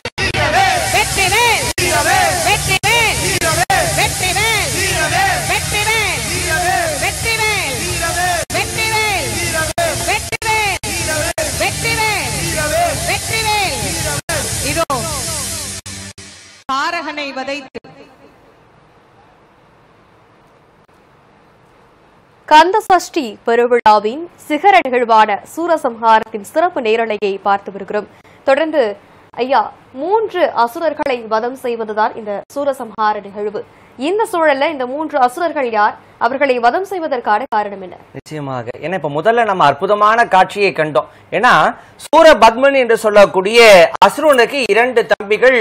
முதல் தம்பி சிங்கமுகாசுரன், 2வது தம்பி தான் யாரு அப்படின்னா தாருகாசுரன் என்று சொல்லக்கூடிய யானை தலையை உடைய அசுரன் பார்க்கிறோம். யார் இவர்கள் மூவரும் அப்படின்னா காசிப மகரிஷி என்று சொல்லக்கூடிய காசிப முனிவரிடத்தே மாயை என்று சொல்லக்கூடிய அசுர பெண்ணானவள் அவரோடு கூடிட பிறந்தவர்கள் தான் இந்த மூவரும் பார்க்கிறது. இவர்களுக்கு அடுத்ததாக 4வதாக பிறந்தவள் தான் அஜமுகி என்று சொல்லக்கூடிய அசுர பெண்ணையும் பார்க்கின்றோம். அதுல முதல்ல பார்க்கும்போது என்னன்னா 3வது ஜாமத்திலே அசுரனாகிய நம்முடைய அசுர மகளாகிய யாருன்னா மாயை யானை வடிவம் கொண்டு காசிபுரிடத்தை புணர்ந்த காலத்துல யானை வடிவத்தோடே பிறந்தவன் யாருன்னா தாருகாசுரன் பார்க்கிறோம். அவன் திருமாலோட போரிட்டவன்லாம் பார்க்கிறோம். முருகப்பெருமான் கைலாயத்திலிருந்து புறப்பட்டார் அல்லவா, நவ வீரர்களோடும் சேனாதிபதியாக, தேவர்களுக்கெல்லாம் அதிபதியாக, சேனைகளுக்கு அதிபதியாக, தேவா சேனாதிபதியாக புறப்பட்டவர் முதல்ல யாரை எதிர்கொண்டார் அப்படின்னா திருச்செந்தூர் வருவதற்கு முன்னதாக தாருகனைத்தான் எதிரிலே கண்டார்னு பார்க்கிறோம். தாருகனுக்கும் முருகப்பெருமானுக்கும் இடையிலே பெரும் போர் மூண்டது. போரிலே முருகப்பெருமானை பல்வேறு ஆயுதங்களினாலே எதிர்கொண்ட தாருகன் என்ன பண்ணினான்னா அவன் மாயையின் வடிவம். அம்மையார் அவர்கள் குறிப்பிடும் போது அழகாக சொன்னாங்க. ஏன்னா நம்ம இடத்திற்கு இருக்கக்கூடிய ஆணவம், கண்மம், மாயை என்று சொல்லக்கூடிய அந்த 3ஐ பார்க்கிறது. இதுக்கு நம்முடைய சைவ சித்தாந்தத்திலே முப்பொருள் உண்மையில பார்க்கும் போது மும்மலங்கள்னு சொல்லுவோம். பதி, பசு, பாசம் என்று சொல்லக்கூடிய பாசம் என்பதிலே தான் இந்த மும்மலங்களாகிய ஆணவம், கண்மம், மாயை வரும். ஆணவம் என்பதற்கு அறியாமைன்னு அர்த்தம். கண்மம் அப்படின்னா நல்வினை, தீவினை. அதே போல மாயை என்று சொன்னால் இந்த உலகத்தில் இருக்கக்கூடிய பொண்ணாகட்டும், போகங்களாகட்டும், வாழ்க்கையாகட்டும், எல்லா விதமான நிலையற்றவை எல்லாம் நிலையானவை என்று நம்பக்கூடிய அளவில் இருக்கக்கூடிய உலக போகங்கள் யாவும் எல்லாவும் எதுல வரும் அப்படின்னா மாயை என்று சொல்லக்கூடியதுல தான் இருக்கும். இன்னைக்கு இருக்கும், ஆனா நாளைக்கு இருக்குமான்னு சொல்ல முடியாது. ஆகியனால இந்த ஆன்மாக்கள் என்ன பண்ணுது அப்படின்னா பதியாகிய பரமேஸ்வரனிடத்தை சாராது ஆன்மாவாகிய பசுவாகிய உயிர்கள்லாம் எங்கன்னா ஆணவம், கண்மம், மாயை என்று சொல்லக்கூடிய 3 மலங்கள். ஆணவம் அப்படின்னா அறியாமை. உலகத்தில் நாம எல்லாம் எப்படி இருக்கோம்? அறியாமை, அறிவு பிரகாசம் இல்லாத அறியாமையிலே உழல்கின்றோம். நல்லது செய்தால் நல்லது நடக்கும், கெட்டது செய்தால் கெட்டது நடக்கும்ன்றத போல நல்வினை, தீவினை இவையெல்லாம் தான் என்னன்னா மாயை என்று சொல்லக்கூடிய இந்த உலக மாயக்கத்தில இருந்து என்ன பண்றோம், எல்லாவற்றையும் நிஜம் நிஜம் நினைச்சிட்டு என்ன பண்றோம், இந்த ஆன்மாக்கள் எல்லாமே உலக துன்பத்திலே மூழ்கி கிடக்கின்றன. ஆகினாலே அந்த துன்பத்திலே தீமையிலே இருந்து விலகி ஆன்ம இன்பத்தை பெற வேண்டும், அந்த பேரின்பத்தை இறைவனை அடைந்து பேரின்பத்தை பெற வேண்டும் என்கின்ற நிலையிலே அந்த மூன்றையும் நீக்கும் விதமாக பாத்தீங்கன்னா மாயின் வடிவமாக திகழக்கூடியவன் தான் இந்த தாருகாசுரன் பார்க்கிறோம். முருகப்பெருமான் தன்னுடைய கையிலே திகழக்கூடிய அந்த திருக்கைவேல் என்று சொல்லக்கூடிய பார்முதிர் பனிக்கடல் கலங்க உள்புக்கு சூர் முதல் தடிந்த சுடரிலை நெடுவேல் என்று நக்கீரர் குறிப்பிட்டதை போல அந்த திருக்கைவேல் கொண்டு தாரகனை வதம் செய்தார்னு பார்க்கிறோம். ரொம்ப அழகா சுந்தரமூர்த்தி சுவாமிகளும் அழகா தேவாரத்தில் சொல்லுவார், பொறும் பலம் அதுடைய அசுரன் தாரகனை பொருது பொன்றுவித்த பொருளினை முன்படைத்தான் என்று சிவபெருமானை பாடும்போது சுந்தரன் சொல்வார். ஆகினாலே தாருகாசுர வதம் முடிந்தது. முருகப்பெருமான் கைலாயத்திலிருந்து புறப்பட்டவர் நேரா அடுத்து எங்க வந்தார்? கேதாரம் வந்தார். கேதாரீஸ்வரரை வணங்கினார். கேதாரத்திற்கு அடுத்ததாக மாயாபுரி என்று சொல்லக்கூடிய நம்முடைய திருத்தலம், அதே போல காசி, ஸ்ரீசைலம் என்று சொல்லக்கூடிய பருப்பதம், அதே போல திருக்காலத்திமலை, திரு ஆலங்காடு, கல்வியில் கரையில்லாத காஞ்சிபுரம் என்று சொல்லக்கூடிய காஞ்சி மாநகரம் உள்ளிட்ட தலங்களை வணங்கி நம்முடைய திருமுதுகுன்றம் கடந்து கும்பகோணத்தில் மன்னியாற்றின் கரை இருக்கக்கூடிய அந்த அழகான சேஞ்சலூர் என்று கூட தலையத்தில் அங்கே சிவபூஜை செய்து சர்வ சங்கார படை, ஏன்னா சூரபத்மனுக்கு அழிப்பதற்கு என்ன படை தேவைப்பட்டது? சர்வ சங்கார படை சொல்லக்கூடிய ஆயுதம் தேவைப்பட்டது. முருகப்பெருமான் என்ன பண்ணினார்னா அங்கேதான் சிவபூஜை செய்து சர்வ சங்கார படையை பெற்றார். அங்கே இருந்து புறப்பட்டு நம்முடைய மயிலாடுதுறை என்று சொல்லக்கூடிய திரு மயிலாடுதுறை, திருவாரூர் திருத்தலங்களை எல்லாம் அங்கே வணங்கி வழிபட்டு நேர எங்க வந்தார்? திருப்பரங்குன்றம் வந்தார். அந்த திருப்பரங்குன்றத்துல தான் பராசர முனிவருடைய புதல்வர்களுக்கெல்லாம் மீன்வடிவமாக இருந்தவர்களுக்கெல்லாம் சாப விமோசனம் அளித்து நேர கடைசி எங்க வந்து சேர்றார்? திருச்செந்தூரிலே வந்து சேர்ந்தார். திருச்செந்தூர்ல தான் தன் படைகளோடு சேர்ந்தவர் படை வீடு அமைத்தார்னு பாக்குறோம். இன்னைக்கும் படை வீடு அப்படின்னா என்ன அர்த்தம்னா போர்க்களத்திற்கு. ஆகினாலே திருச்செந்தூர் வந்து சேர்ந்த முருகப்பெருமான் என்ன பண்றார்? படை வீடு அமைத்து தன்னுடைய படைகளோடு அமர்ந்திருந்தார். ஆகினால்தான் 6 படை வீடுகளிலே திருச்செந்தூரே போர்க்களம் பூண்ட தலம். சமராபுரி என்று சொல்லக்கூடிய சமர் என்று சொன்னால் போர், அதனால போர்க்களம் நடைபெற்ற இடமாக பார்க்கிறோம். இந்த தலத்தில் இருந்துதான் யாரை சங்காரம் செய்கின்றார்னா சிங்கமுகாசுரன், அதே போல சூரபத்மன் அவர்களுடைய புதல்வர்களை எல்லாம் இங்க இருந்துதான் சங்காரம் பண்றார். என தாரகனை வரும் வழியிலேயே போர் புரிந்து அவனை மாற்றி விட்டார்னு பாக்குறோம். ஆக இப்ப முருகப்பெருமான் என்ன பண்றார்? அழகாக திருச்செந்தூர்ல படைவீடு அமர்ந்திருக்கின்றார். அப்ப கேட்கிறார், இந்த சூரபத்மன் யார்? சிங்கமுகாசுரன் யார்? இதெல்லாம் யார் முருகப்பெருமானுக்கு அப்படின்னா தேவர்களுடைய குருவாக திகழக்கூடியவர் யாருன்னா பிரகஸ்பதினு சொல்லக்கூடிய வியாழ பகவான். அவர் தான் என்ன பண்றார்? சூரபத்மனை பற்றியும் அவருடைய தம்பிகளை பற்றியெல்லாம் ஒவ்வொருவரை பற்றியும் அழகாக முருகப்பெருமானிடத்தே இந்த தலத்திலே தான் அவர் தெரிவித்தார்னு பார்க்கிறோம். அதனால குரு பகவான் வழிபட்ட தலம் பிரகஸ்பதியாகிய நவகிரக தலங்கள்ல குருவுக்குண்டான ஸ்தலம் எதுனா திருச்செந்தூர்னு பாக்குறேன். ஏன்னா குருவாகிய தேவகுருவாகிய பிரகஸ்பதி தான் இந்த கந்தபுராணத்தில் வரக்கூடிய சூரர்களை பற்றியெல்லாம் திருச்செந்தூரிலே சொல்லுவதாக கந்தபுராணம் குறிப்பிடும். ஆகினாலே முருகப்பெருமானும் பாருங்க அழகாக நம்முடைய சைவ ஆதீனங்களிலே காலத்தால் மிக தொன்மையான ஆதீனமாகவும் ஆதி குரு முதல்வராகிய நமச்சிவாய மூர்த்திகளால் தாபிக்கப்பட்ட ஆதீனம் எது என்று சொன்னால் திருக்கைலாய பரம்பரை திருவாவடுதுறை ஆதீனம் என்று சொல்லக்கூடிய ஆதீனம் தான். ஆகினாலே திருவாவடுதுறை ஆதீனத்தின் சார்பாகத்தான் இன்றைக்கு நம்முடைய கந்த சஷ்டி பெருவிழாவிலே நம்முடைய கந்த பெருமான் சொந்த பெருமானாகிய கந்த பெருமான் அந்த போர்க்களத்திற்கு புறப்படக்கூடிய மண்டபமே எதுன்னா நம்முடைய திருக்கைலாய பரம்பரை திருவாவடுதுறை ஆதீனத்தின் சார்பாக அமைக்கப்பெற்ற கந்த சஷ்டி மண்டபத்தில் இருந்துதான் முருகப்பெருமான் இப்ப அங்க போர்க்களத்தோடு பூண்டு அப்படி இந்த மண்டபத்தில இருந்து அழகாக இறங்கி வந்து அந்த கடற்பரப்பில் இருக்கக்கூடிய மணல் வெளியில இப்பொழுது சுரனோடு போர் புரிகின்றார்னு பாக்குறோம். அழகா என்ன திருவாவடுதுறை ஆதீனத்தின் சார்பாகத்தான் நம்முடைய சண்முக பெருமானுக்கு நவரத்தினங்கள் பொறிக்கப்பெற்ற அற்புதமான அந்த மணிமகுடம், அதே போல நவரத்தின வேல், அதே போல இன்னைக்கு செம்மாந்து நிற்கக்கூடிய திருச்செந்தூருடைய பிரதான அந்த பெரிய ராஜகோபுரம், அந்த கோபுரத்தை கட்டியவர் யார் என்று சொன்னாலும் நம்முடைய திருக்கைலாய பரம்பரை திருவாவடுதுறை ஆதீனத்துடைய தம்பிரானாக திகழ்ந்தவர் தேசிக மூர்த்திகள் என்று சொல்லக்கூடிய சுவாமிகள் தான். ஆகினாலே நம்முடைய 24வது குருமகா சன்னிதானம் சீர்வல ஸ்ரீ அம்பலவான தேசிக பரமாச்சாரிய சுவாமிகள் அவர்கள் முன்னின்று அழகாக இந்த கந்தசஷ்டி பெருவிழாவினை அவர்கள் முன்னெடுத்து நிற்கின்றார்கள். அதை பார்க்கும்போது முருகப்பெருமான் அழகான அந்த முத்து விதானம் என்று சொல்லக்கூடிய விதானத்திலே ஜெயந்தி நாதராக, ஏன்னா திருச்செந்தூருக்கு ஜெயந்திபுரம்னு ஒரு பேருன்னு பார்த்தோம். ஏன்னா அவருக்கு ஜெயந்தி நாதர், ஏன்னா இந்த இடத்துலதான் என்ன பண்ணார்? சூரனோடு போரிட்டு வெற்றி பெற்றார்னு பார்க்கிறோம், ஜெயம் பெற்றார்னு பார்க்கிறோம். அதனாலே அவருக்கு பேரே ஜெயந்திநாதர், ஜெயந்திபுரம் என்றெல்லாம் பார்க்கின்றோம். இப்பொழுது முருகப்பெருமான் அங்கே நேராக அடுத்த நிலையிலே சூரபத்மனுடைய இரண்டாவது தம்பியாக திகழக்கூடிய சிங்கமுகாசுரனை எதிர்கொள்வதற்காக வருகின்றார். இப்ப என்னன்னா, இப்ப சூரபத்மனுடைய இரண்டு தம்பதிகளிலே ஒரு தம்பியாகிய தாரகன் மாண்டிவிட்டான். இப்ப சூரபத்மனுக்கு முன்னதாக இருக்கக்கூடிய பகுதியில யார் இருக்கா அப்படின்னா சிங்கமுகாசுரன் தான் இருக்கான்னு பாக்குறோம். அவன் இருக்கக்கூடிய இடத்தை மறைத்த நிலையில என்ன இருக்கு அப்படின்னா, அங்க பார்க்கும்போது ஒரு குறுக்கே ஒரு மலை இருக்கின்றது. அந்த மலைக்கு தான் கிரௌஞ்ச பர்வதம்னு பேர்.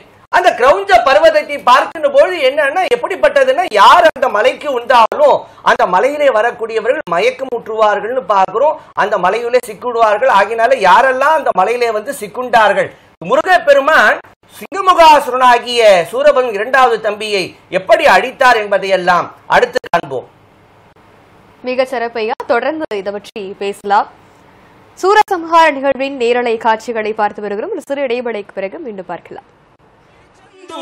கடலோரத்தில் செந்தில் நாதன் அரசாங்கம்.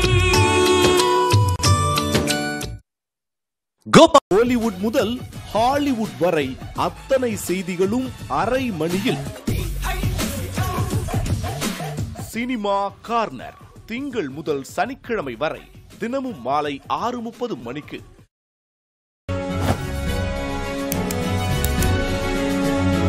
எளிய மக்களின் குரலாய் ஒலிக்கும் நெற்றிக்கண் திங்கள் முதல் வெள்ளி வரை இரவு 7 மணி மற்றும் 10:30 மணிக்கு.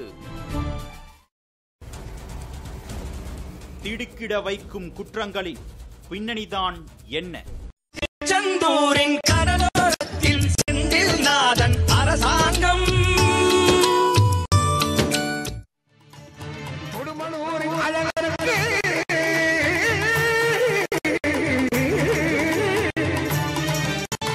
மருதமலை முருகனுக்கு அல்லேனி அழகனுக்கு அவடி தாங்கி வந்தோம் மேல் முருகாவே, அவடி தாங்கி வந்தோம் மேல் முருகாவே. சிறுபாபுரி கந்தனுக்கு நடுப்பதனி முருகனுக்கு புஷ்பகாவடி தாங்கி வந்தோம் மேல் முருகாவே, புஷ்பகாவடி தாங்கி வந்தோம் மேல் முருகாவே.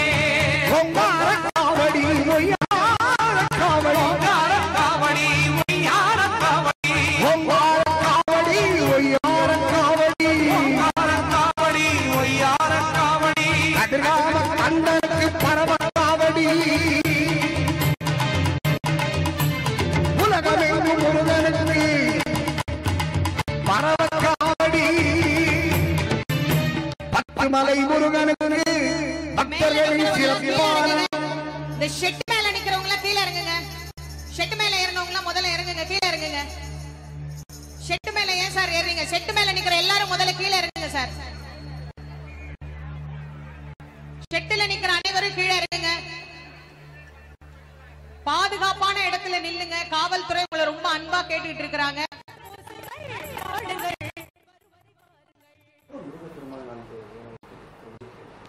சூரசம்ஹார நிகழ்வின் நேரலை காட்சிகளை நாம் பார்த்து வருகிறோம். தொடர்ந்து முனைவர் மஞ்சுளாமா, ஆமா, இந்த வீரபாகு தூது அப்படின்ற அந்த சூரசம்ஹார நிகழ்வுல என்ன?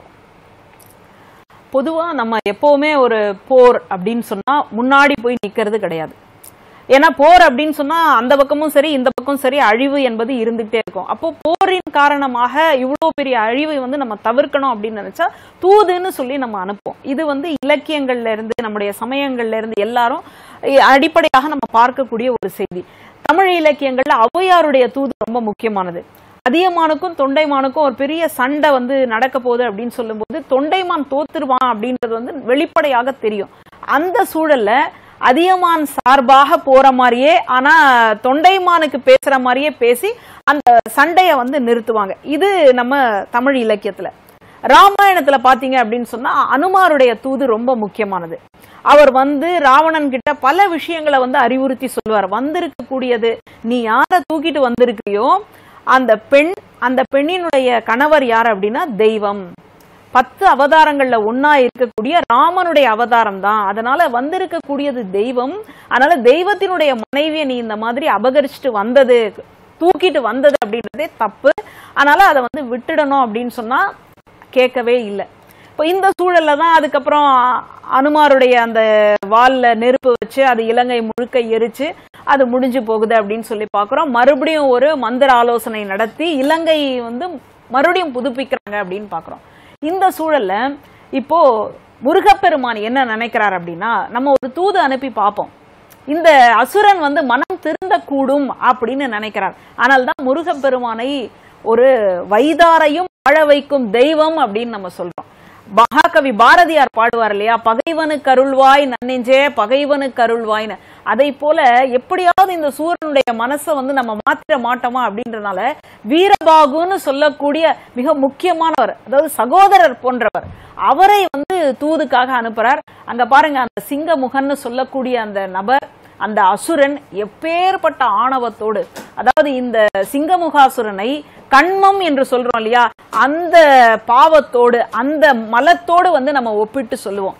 என்ன கண்மம் அப்படின்னு கேட்டா, பழைய பாவம், செஞ்சிட்டு இருக்கிற பாவம், இனிமேல் செய்யக்கூடிய பாவம், அப்படி 3 பாவங்கள் இருக்கு இல்லையா, அதனுடைய ஒட்டுமொத்தமாக உருவமாகத்தான் இந்த சிங்கமுகாசுரன் இருக்கிறான்.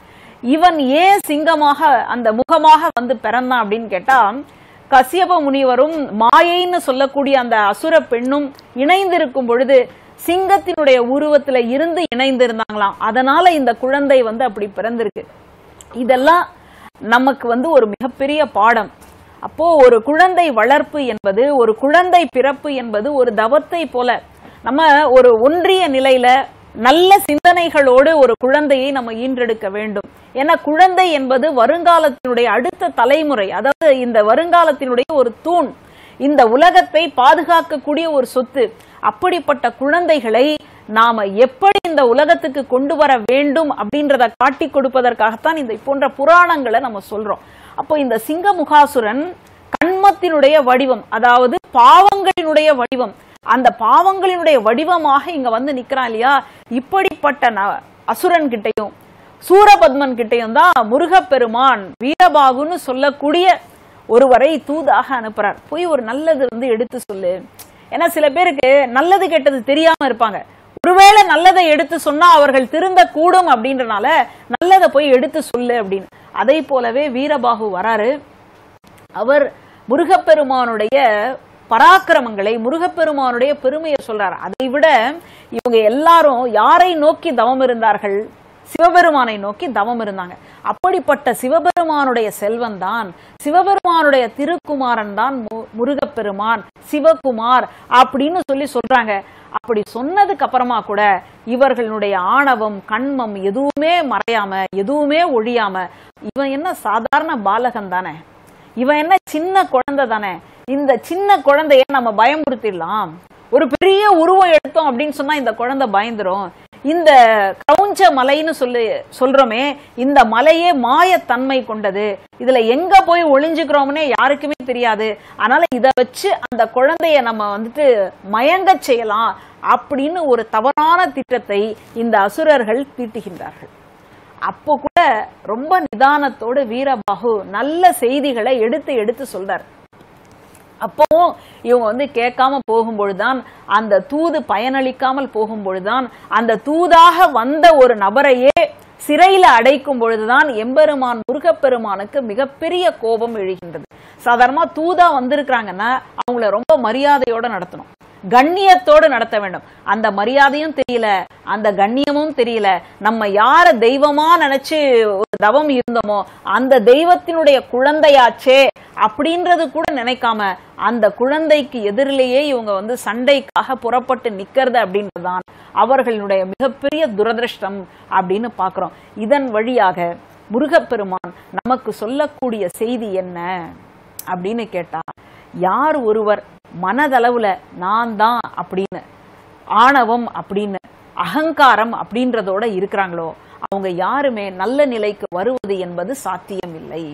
அங்க பாருங்க, திருச்செந்தூர்ல ஒரு பக்கம் கடலினுடைய அலைகள்ல, இன்னொரு பக்கம் மக்களினுடைய அந்த வேலுண்டு வினையில்லை மயிலுண்டு பயமில்லை அப்படின்னு சொல்லக்கூடிய அந்த கோஷம் முழங்க, வெற்றிவேல் முருகனுக்கு அரோகரான்னு சொல்லக்கூடிய நிலையில அங்க அத்தனை வேல்கள் புறப்பட்டு நிற்கின்றன. ஒரு பக்கம் மயிலால செய்யப்பட்டிருக்கக்கூடிய விசிறி, இப்படி மிகப்பெரிய வீரனாக எம்பெருமான் முருகப்பெருமான் காட்சி கொடுத்து கொண்டிருக்கின்றார். இப்படிப்பட்ட அரிய காட்சியை மாலை முரசு தொலைக்காட்சி வழியாக நாம் வீட்டில் இருந்தபடியே கண்டு தரிசித்து கொண்டிருக்கக்கூடிய ஒரு வாய்ப்பை பெற்றிருக்கிறோம் அப்படின்னு சொல்லி, வேல் என்பது அவ்வளவு முக்கியமான ஒரு நிலைப்பாடு. ஏன்னா வேலை சொல்லும் பொழுது ஞானத்தோட சொல்லுவோம், அறிவோட சொல்லுவோம். வேல் எப்படி இருக்கும்? நல்ல ஆழமா இருக்கும். அடுத்தது நடுப்பகுதியில பாத்தீங்கன்னா இப்படி விரிஞ்சு இருக்கும். அடுத்தது முடியக்கூடிய அந்த நிறைவான பகுதியில பார்த்தோம்னா கூர்மையா இருக்கும். அப்ப அறிவு எப்படி இருக்கணும்? ஆழமா இருக்கணும், அகண்டு இருக்கணும், கூர்மையா இருக்கணும். எப்படி சிங்கமுகனின் கண்மம் அழிந்ததோ, அந்த சிங்கமுகன் அழிந்து தேவிக்கு சிங்கவாகனமாக பெற்றானோ, அதுபோல் நம்மிடத்திலே இருக்கக்கூடிய அத்தனை விதமான கண்மமும் அழிய வேண்டும் என்று வேண்டிக் கொள்ள வேண்டும். வெற்றிவேல் முருகனுக்கு, வீரவேல் முருகனுக்கு, ஞானவேல் முருகனுக்கு, சக்திவேல் முருகனுக்கு, செந்தில் நாதனுக்கு, ஜெயந்திநாதனுக்கு, சுப்பிரமணிய சுவாமிக்கு, செந்தூர் முருகனுக்கு, தணிகை நாதனுக்கு, பாலசுப்பிரமணியனுக்கு, வள்ளி மலாலனுக்கு, கார்த்திகேயனுக்கு, தண்டாயுதபாணிக்கு, சுவாமிநாத மூர்த்திக்கு, பழனிமலை ஆண்டவனுக்கு, திருத்தணிகை முருகனுக்கு, பழமுதிர்ச்சோலை பாலனுக்கு, திருப்பரங்குன்றம் முருகனுக்கு, சுவாமிமலை நாதனுக்கு, இதோ சிங்கமுகனின் சங்கத்தலை வீழ்ந்து அவனுடைய கண்மம் அழிந்து அவன் முருகப்பெருமானிடத்தில் தன்னை முழுவதும் சரணாகதியாக தந்துவிட்டு தான் எந்த இடத்திலிருந்து புறப்பட்டானோ அதே இடத்தை நோக்கி மீண்டும் சென்று விட்டான். மாயை அழிந்தது, கண்மம் அழிந்தது. இன்னும் மிச்சம் இருக்கக்கூடியது ஆணவம் ஒன்றுதான். ஆணவம் அத்தனை சுலபமாக அழிந்து விடுமா என்ன? நான், எனது, என்னுடையது, என்னை தவிர இந்த உலகில் ஒருவரும் பெரியவன் இல்லை என்று எண்ணக்கூடிய சூரபதுமன் அதோ அங்கு தயாராகி கொண்டிருக்கின்றான். சூரனை வென்ற சுப்பிரமணியன் என்கின்ற பெயரை பெறுவதற்காகவே கந்தக்கடவுள் சூரனை எதிர்கொள்ளுவதற்காக சென்று கொண்டிருக்கின்றார். ஆணவத்தை அழித்து, ஆணவத்தை வேரோடு களைந்து, நம் எல்லோருக்கும் வாழ்வில் எல்லா விதமான ஞான நிலையையும் தந்து நம் எல்லோரையும் கடைதேற்றும் பொருட்டு கந்த கடவுள், நம் சொந்த கடவுள் சீரலைவாய் நாதர் திருச்செந்திலம்பதியில் எழுந்த அருள் புரியக்கூடிய பாலகன் இதோ இரண்டாவது கட்டத்தில் இருந்து மூன்றாவது கட்டத்திற்கு நகர்ந்து கொண்டிருக்கின்றார் சூரனை எதிர்கொள்ள.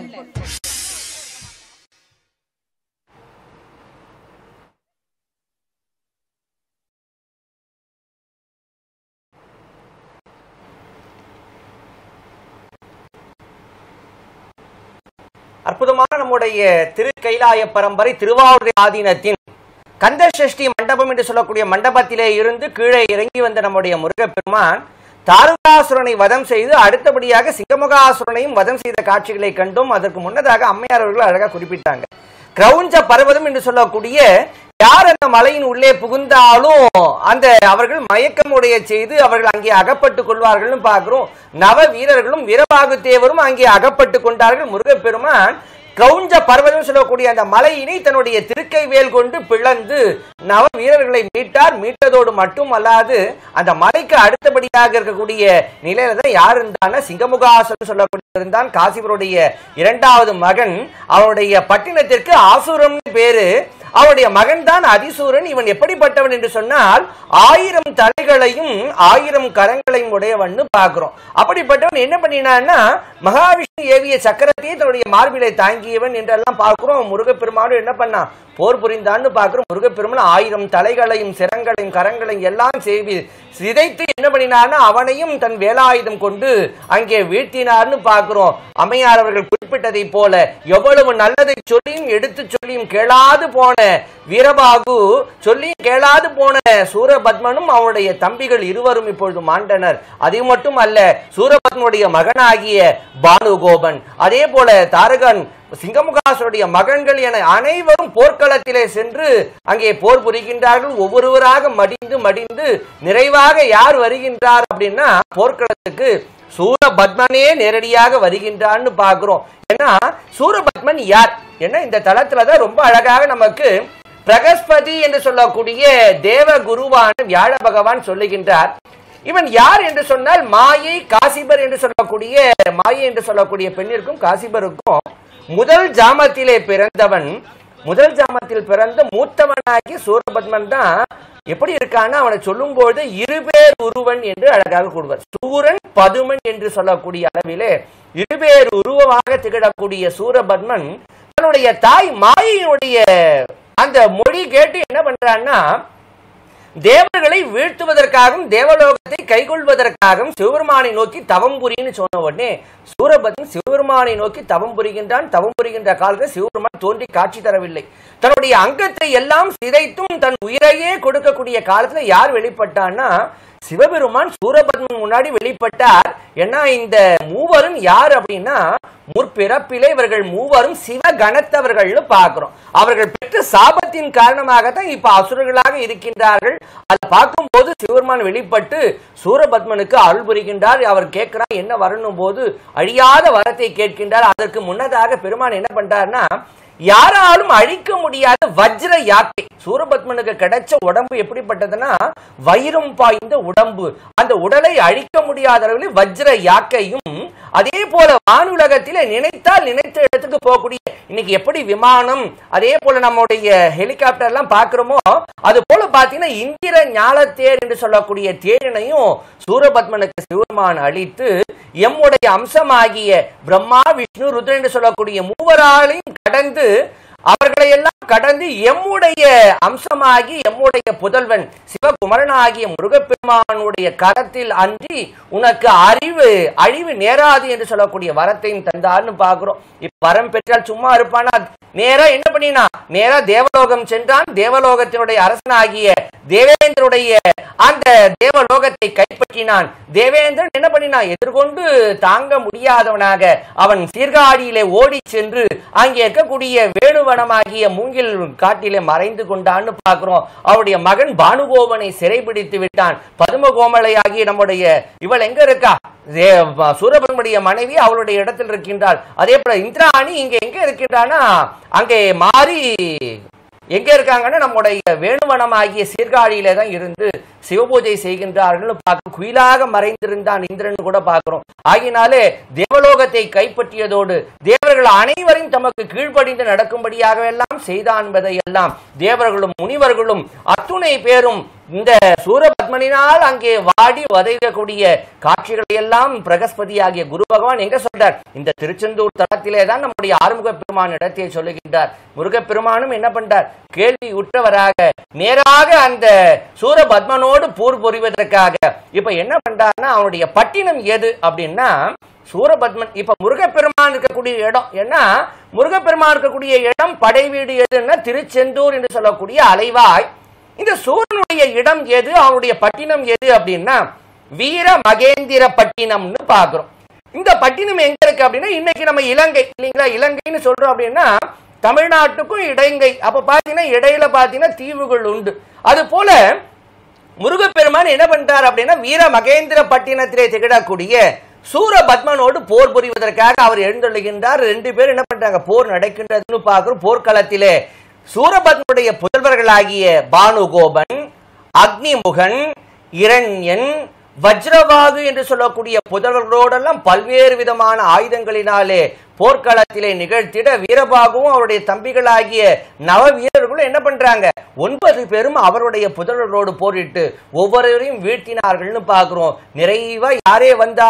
2ஆம் நாள் போரிலே யார் வந்தா அப்படின்னா சூரபத்மனே முருகப்பெருமானோடு. ஏன்னா இந்த சஷ்டி விழா ஏன்னா இந்த 6 நாளும் பாத்தீங்கன்னா முருகப்பெருமான் எப்படி இருக்காருன்னா கோபம் மிகுந்தவராக. ஏன்னா முருகப்பெருமானுடைய பெயர் அப்படின்னாலே முருகன் என்கின்ற பெயர் பழமையான பெயர்னு பார்க்கிறோம். முருகு, முருகவேள், முருகன் என்கின்ற திருப்பெயர்கள்ல முருகன் என்பதற்கு என்ன அர்த்தம் அப்படின்னா அழகுன்னு சொல்லுவாங்க. முருகப்பெருமான் அழகுதான். ஆனா பழமையான சங்க காலத்துல அவருக்கு முருகன் என்பதற்கு உடல் எப்படிப்பட்டவராக இருக்காருன்னு முறுக்கு ஏறியவராக வலிமை உடையவராக முருகப்பெருமான் திகழ்கின்றார்னு பார்க்கிறோம். அவர் உடம்பு சிவந்த நிறத்திலே இருக்கின்றது. அவருடைய முகம் எப்படி இருக்குன்னா கோப கனலோடு கோபம் உடையவராகத்தான் செருமிகு சேய் என்று சங்க இலக்கியங்கள் சொல்லுதுன்னு பார்க்கிறோம். ஆகையினாலே முருகப்பெருமான் எப்படி இருக்காருன்னா கோப ஆவேசத்தோடு கூடியவராக சூரனை அழிப்பதற்காக இங்கு தங்கி இருக்கின்றார்னு பார்க்க. 2வது நாள் போரிலே அங்கே முருகனை எதிர்கொண்டான் சூரபத்மன்.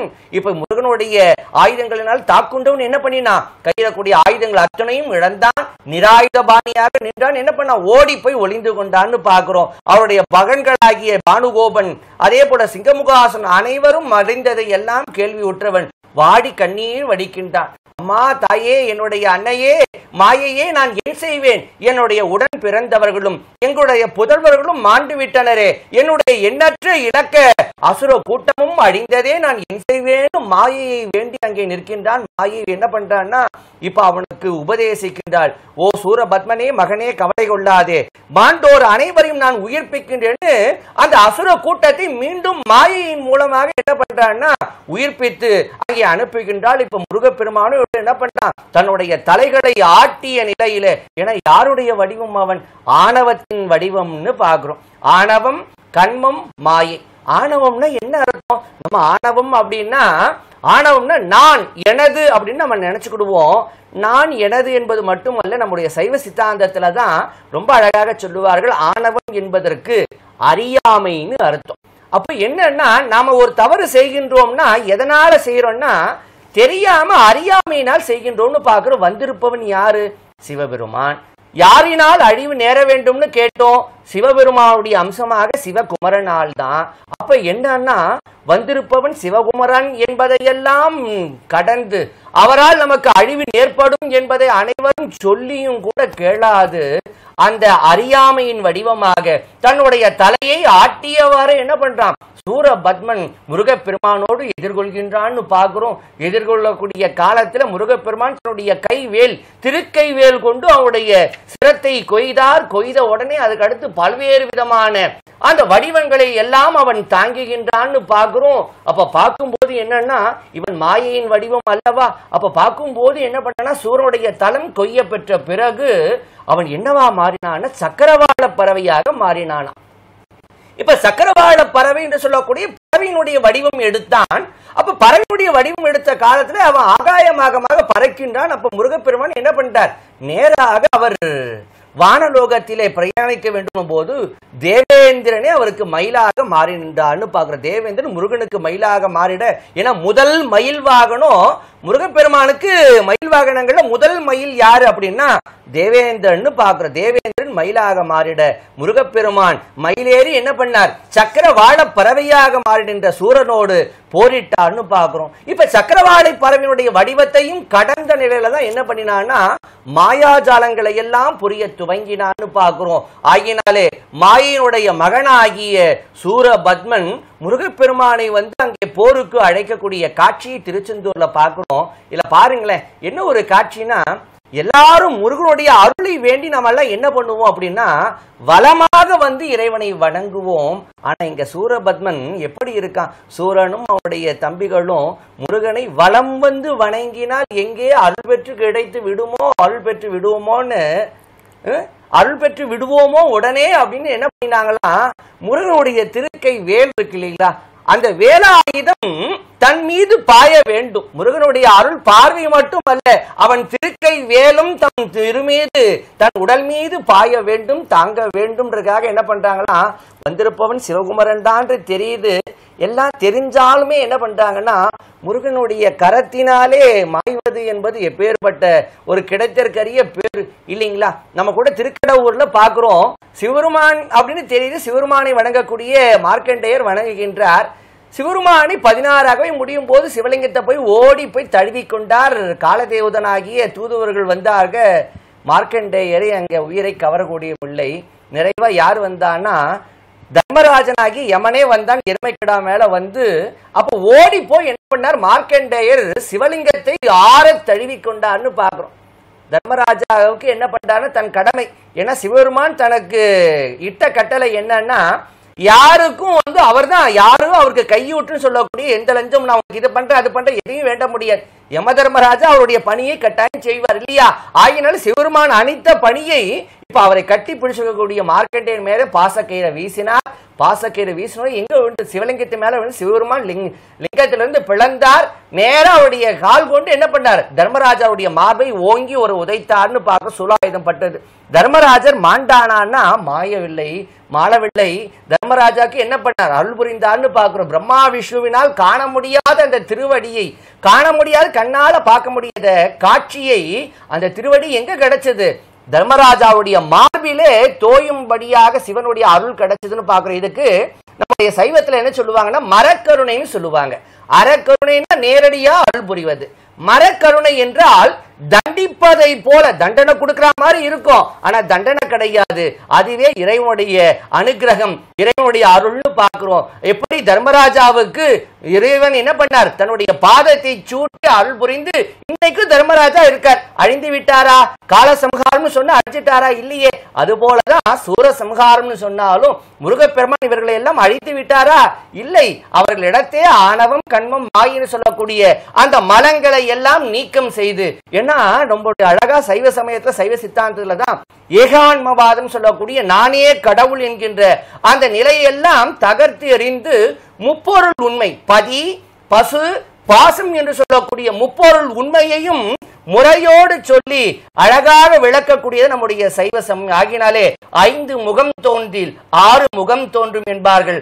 ஐமுக சிவம் வேறு அல்ல, அறுமுக சிவம் வேறு அல்ல என்று அழகாக நம்முடைய திருமந்திரத்திலே சொல்லுகின்ற காலத்திலேயும் அதோமுக தரிசனத்திலே திருமூலரும் சொல்லுவார். ஏன்னா சிவபெருமானே தான் எப்படி வராரு? முருகப்பெருமானாக ஆறுமுக சுவாமியாக அவரே அதோமுகத்திலே இருந்து மண்ணுலகை காப்பதற்காகவும் சூரர்களையும் தீமைகளையும் அழிப்பதற்காக அவரே என்ன பண்றாருன்னா சாதாக்கிய தத்துவத்திலே சதாசிவ மூர்த்தியாக நின்று முருகப்பெருமானாக நின்று அவரே இந்த சம்காரங்களை செய்கின்றார். ஆகியனாலதான் அப்பரசாமி கூட சொன்னார், சமர சூரபன் மார்பை தடிந்தவேல், சமர சூரபன் மார்பை தடிந்தவேல் குமரன் தாதேதன் கோழம்பம் மேவிய அமரர் கோவினுக்கு அன்புடை தொண்டர்கள் அமர லோகமது ஆளுடையார்களே என்பார். ஆகினாலே அப்படிப்பட்ட அற்புதமான இந்த நிகழ்விலே சூரபத்மன் இடத்தே இருக்கக்கூடிய அந்த தீமைகளை விளக்கி மாயை வடிவத்திலிருந்தோடு என்ன பண்றார்? முருகப்பெருமான் இப்ப போர் புரிகின்றார். இப்ப முருகப்பெருமானுடைய திருக்கை வேலானது அங்கே புறப்பட்டு விட்டது. புறப்பட்டு இப்பொழுது வெற்றிவேல் முருகனுக்கு அரோகரா, வெற்றிவேல் முருகனுக்கு அரோகரா. இப்போ சூரன் தலை விழுந்தது, ஆணவம் அழிந்தது. நம் அனைவருக்கும் முருகப்பெருமான் இந்த கந்த சஷ்டியினுடைய நாயகனாக காட்சி தருகின்றார். வெற்றிவேல் முருகனுக்கு, வீரவேல் முருகனுக்கு, ஞானவேல் முருகனுக்கு, வெற்றிவேல் முருகனுக்கு. சேவலும் மயிலுமாக மாறியவன் முருகனுக்கு தொண்டனாக மாறினான். அதனால் தான் சேவலும் மயிலும் போற்றி, திருக்கைவேல் போற்றி போற்றியே என்று பகைவனையும் இன்றைக்கும் நாம் வழிபட்டு மகிழ்கின்றோம். இந்த அருமையான மகா கந்த சஷ்டி பெருவிழாவை நாம் சீரோடும் சிறப்போடும் கொண்டாடி மகிழ்ந்து வருகின்ற இந்த வேளையிலே மாண்புமிகு தமிழ்நாடு முதலமைச்சர் அவர்களின் சீரிய வழிகாட்டுதலின்படி, காவல்துறையினுடைய ஒத்துழைப்பின்படி நாம் இந்த விழாவை இன்னும் சிறப்பாக நடத்த வேண்டும் என்று உங்கள் அனைவரையும் அன்போடு கேட்டு மகிழ்கின்றேன். சூரன சம்ஹாரம் செய்த முருகப்பெருமான் நேரா சந்தோஷ மண்டபம் போவார். சந்தோஷ மண்டபத்திற்கு சென்று சுவாமி அங்கிருந்து புறப்பட்டு மறுபடி இப்ப போன வழியில வருவார். சம்ஹாரத்துக்கு போகும்போது பார்த்தவங்க எல்லாம் பொறுமையா அப்படியே இருந்து சுவாமி சம்ஹாரம் முடிஞ்சு சாந்தமா வருவார். போய் அங்க அவருக்கு சாயா அபிஷேகம் நடக்கும். அதுக்கு பிறகு முருகப்பெருமான் எல்லோருக்கும் அருள் புரியக்கூடிய நாயகராக நமக்கு காட்சி தருவார். பக்தகோடி பெருமக்கள் அனைவரும் பொறுமையாக அமைதியாக இருக்கணும். ஒவ்வொரு பாக்ஸ்ல இருந்தும் அடுத்த பாக்ஸுக்கு போறது கஷ்டம், போக முடியாது. அதனால தயவு பண்ணி எல்லாரும் அந்த பக்கம் போய் டம் ஆகாதீங்க, அந்த பக்கம் போய் கூட்டம் நிறைய சேராதீங்க. கடல்ல குளிக்கிறவங்க சூரசம்ஹார சிறப்பு நேரலையானது தொடர்ந்து நாம் பார்த்து வருகிறோம். இந்த சூழல்ல முனைவர் மஞ்சுளாமா, தற்பொழுது நடைபெறக்கூடிய சூரசம்ஹார நிகழ்வில் தற்போது நிலை என்ன? வெற்றிவேல் முருகனுக்கு அரோகரா அப்படின்னு சொல்லக்கூடிய பக்தர்களினுடைய கோஷம் தான் அங்க ரொம்ப பிரசித்தியாக இருக்கு. ஏன்னா வேல் வழிபாடு நம்முடைய தமிழ் சமூகத்துல ரொம்ப முக்கியமான ஒரு வழிபாடு. முருகனை குறிக்கணும் அப்படின்னு சொன்னா அந்த வேலை சொன்னாலே நமக்கு போதுமானதுன்னு பாக்குறோம். அப்படிப்பட்ட ஒரு வேல் எங்கே இருந்து கிடைச்சிருக்கு அப்படின்னா சிக்கல்ல சக்தியினுடைய வேல். அது நம்ம ஒரு பழமொழி வச்சிருக்கோம். அதாவது திருமூலர் சொல்லக்கூடிய திருமந்திரத்திலேயே இந்த வாசகம் உண்டு. தாயிற் சிறந்த கோவிலும் இல்லை, தந்தை சொல்மிக்க மந்திரம் இல்லை. அப்போ பராசக்தி இந்த உலகத்தை எல்லாம் காத்து கொண்டு இருக்கக்கூடிய மகா பராசக்தி தான் ஒரு வேலை வடிச்சு கொடுக்கறாங்க. அந்த வேலுக்குள்ள அத்தனை சக்தியும் புதிந்து இருக்கு. அதனால்தான் எம்பெருமான் முருகனுடைய திருக்கரங்கள்ல இருக்கக்கூடிய வேலுக்கு சக்தி வேல்னு பேரு. அந்த சக்தி வேலை எங்க இருந்து எடுத்துட்டு வராங்க, எங்க இருந்து அவருக்கு கிடைக்குது அப்படின்னா பராசக்தி அம்மை தான் கொடுக்கறாங்க. சிக்கல்ல வேல் வாங்கி திருச்செந்தூர்ல சம்ஹாரம் அப்படின்னு நம்ம சொல்லுவோம். அப்படி அந்த பராசக்தியினுடைய அருள் பொதிந்த அந்த திருக்கை வேலை முருகப்பெருமான் கையில எடுக்கிறார். அப்படியான ஒரு நிகழ்வுல முருகப்பெருமானுடைய திருமுகத்துல வியர்வை துளிகள் கூட துளிர்க்கும் அப்படின்னு சொல்லுவாங்க. ரொம்ப பரவசமான ஒரு நிலை அது. அப்படிப்பட்ட வேல் கொண்டு சூரபத்மனை வதைக்கக்கூடிய ஒரு காட்சியை நம்ம பார்த்தோம். இந்த சூரபத்மன் மாறி மாறி வரான். ஒரு பக்கம் ஒரு பெரிய உருவம் எடுத்து இது குழந்தை தானே பயமுறுத்திடலாம் அப்படின்னு நினைக்கிறான். அந்த ஒரு பெரிய உருவத்தை எம்பெருமான் தன்னுடைய வேலால தன்னுடைய அம்புகளால துளைக்கும் பொழுது ஒரு சமுத்திரமாக வடிவெடுக்கிறான். அந்த சமுத்திரத்தை ஒரு அக்னியினுடைய அம்புகளால துளைக்கும் பொழுது பயந்து போய் வேறொரு உருவமாக ஐயா குறிப்பிட்டது போல ஒரு பறவையாக இப்படி பல்வேறு உருவங்கள் எடுக்கும் பொழுது கடைசியாக அவன் ஒரு மாமரமா நிற்கிறான். அந்த மாமரமா நின்ற இடத்த மாம்பாடு அப்படின்னு கூட நம்ம குறிப்பிடுறோம். இன்னைக்கு வரைக்கும் கூட மாமரங்கள் அங்க தழைக்கிறது இல்லை அப்படின்னு சொல்றாங்க. அப்போ ஒரு மாயையின் தோற்றத்தின் காரணமாக எம்பெருமான் முருகனுக்கே ஒரு சவாலா நிக்கணும் அப்படின்னு ஒரு இடத்துல மாமரமாக தோன்றியதனால அந்த இடத்துல மாமரங்கள் வளர்வதில்லையோ அப்படின்னு நம்ம புரிஞ்சுக்கலாம். இப்போ இந்த சூழல்ல ஒரு மாமரமாக நிக்கிறான் அந்த ராட்சசன். அந்த அசுரனை பார்க்கும் பொழுது எம்பெருமான் முருகப்பெருமானுக்கு ஒரு கருணை ஏற்படுது. எப்படி யோசிச்சு பாருங்களேன், கடவுளுக்கு எப்பேற்பட்ட கருணை வடிவம் அப்படின்றத இந்த மாதிரியான இடங்கள்ல நம்ம புரிஞ்சுக்கலாம். தன்னை எதிர்க்கக்கூடியவனாக ஆணவத்தினுடைய உச்சமாக இருக்கக்கூடிய சூரபத்மன் மீதும் எம்பெருமானுக்கு கருணை ஏற்பட்டுதான் அவர் என்ன பண்றார் அப்படின்னா அந்த சூரபத்மனை இல்லாமல் செய்யாமல், ஏற்கனவே நம்ம சிங்கமுகாசுரனை பார்த்தோம், தாரகாசுரனை பார்த்தோம், அவர்களை போல இல்லாமல் செய்யாமல் இந்த சூரபத்மனை மட்டும் அருள் கொண்டு தன்னுடைய ஒரு வாகனமாக தன்னுடைய ஒரு கொடியாக மாற்றிக்கொண்டான்னு பாக்குறோம். அதனால்தான் இந்த கந்த சஷ்டி அப்படின்றது ரொம்ப பிரசித்தி பெற்ற ஒரு விரதமாக எல்லா மக்களும் ஏற்று கொண்டாடக்கூடியதாக ஒரு மாற்றி நம்ம பாக்குறோம். உலகம் தாண்டி, அதாவது பல்வேறு நாடுகள் தாண்டி பல்வேறு மொழிகள் தாண்டி முருகப்பெருமானுக்கான ஒரு விரதமாக நம்ம பாக்குறோம் இல்லையா. அந்த இடத்துல ஒரு மாமரமாக நின்று கொண்டிருந்த அந்த சூரனை எம்பெருமானுடைய பராசக்தியினுடைய வேல், அந்த சக்தி வேல் போய் பிளக்கும் பொழுது அந்த பிளந்த உருவங்கள் என்னவா மாறுது அப்படின்னா ஒரு பக்கம் சேவல், இன்னொரு பக்கம் மயில். ஏற்கனவே ஐயா குறிப்பிட்டது போல இந்திரனே மயிலாக வந்தான். எப்போ அந்த சூரனோடு போர் செய்வதற்காக. அதற்கு மந்திர மயில் அப்படின்னு கூட நம்ம சொல்லுவோம்.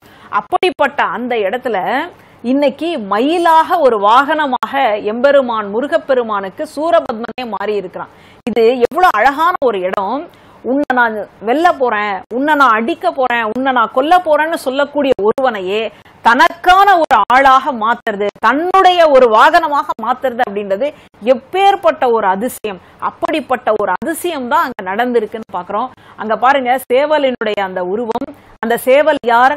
அவன்தான் எந்த முருகப்பெருமானை எதிர்க்கணும்னு நினைச்சானோ அந்த முருகப்பெருமானுடைய கொடியாக மாற இருக்கின்றான். இப்படிப்பட்ட அதிசயங்கள் எல்லாம் இறைவனுடைய திருக்கருணையினால் தான் நடக்கும். அங்க இந்த சேவல் கொடியை நம்ம பாக்குறோம். சாதாரணமா முருகனுடைய இடம் எது, முருகன் கோவில் இருக்கக்கூடிய பகுதி எது அப்படின்னு கேட்டா நக்கீரர் சொல்றாரு, இயற்கை காடு நிறைந்த இடம். இல்ல மனிதர்கள் வளர்த்திருக்கிறாங்க காடு அப்படின்னு சொன்னா அதுவும் முருகனுக்கான இடம். ஆறுகள் இப்படி வளைஞ்சு வளைஞ்சு போகுது இல்லையா, அந்த வளைவுகள்ல இருக்கக்கூடிய பகுதிகளும் முருகன் உறையக்கூடிய ஒரு இடம். அடுத்தது பிள்ளைகள்லாம் சேர்ந்து ஒன்னா ஒரு பொதுவான இடங்கள்ல விளையாடும் இல்லையா, அது முருகனுக்கான இடம். பெரியவர்கள் கூடி பேசக்கூடிய இடம், அது முருகனுக்கு இடம்.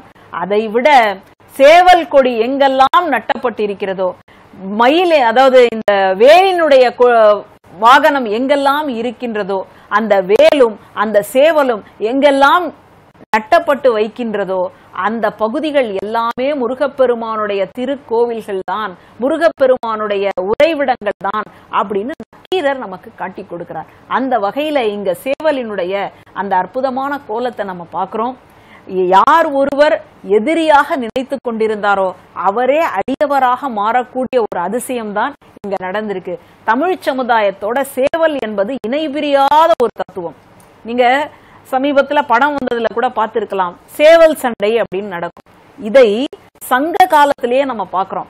இப்படி தன்னுடைய எஜமானனுக்காக சண்டை போட்டு இறந்த சேவல்களுக்கு நினைவிடம் அமைக்கக்கூடிய பகுதிகளை எல்லாம் சங்க இலக்கியங்கள் நமக்கு காட்டுகின்றன.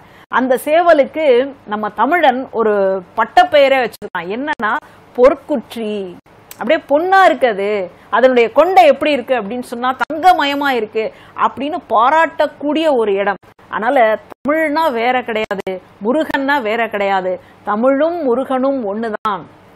ஆதி காலத்துல எங்கெல்லாம் மலைகள் இருக்கோ அந்த மலையினுடைய தெய்வமாக இருந்த முருகப்பெருமான் தான் இந்த திருச்செந்தூரிலே, இந்த திருச்சீரலைவாயிலே சூரபத்மனை தன்னுடைய அந்த சக்திவேலின் கொண்டு அவனை ஒடுக்கி அவனையே தன்னுடைய அடியவனாக மாற்றக்கூடிய ஒரு அதிசயத்தை தான் நடத்தி கொண்டிருக்கின்றார். அதை பார்ப்பதற்காகத்தான் பல்வேறு பகுதிகளில் இருந்து ஜனங்கள் அங்கு கூடி வெற்றிவேல் முருகனுக்கு அரோகரா, சக்திவேல் முருகனுக்கு அரோகரா, ஞானவேல் முருகனுக்கு அரோகரா அப்படின்ற அந்த கோஷத்தை எழுப்பி கொண்டிருக்கிறார்கள்னு பாக்குறோம். அங்க இருக்கக்கூடிய மாமரம் ஒண்ணு சேவலா மாறி இருக்கு, இன்னொன்னு மயிலாக மாறும். மயில் என்பது எவ்வளவு அழகு பாருங்களேன். இப்ப நம்ம இந்திய தேசத்தினுடைய சின்னமா கூட நம்ம மயிலை பாக்குறோம்.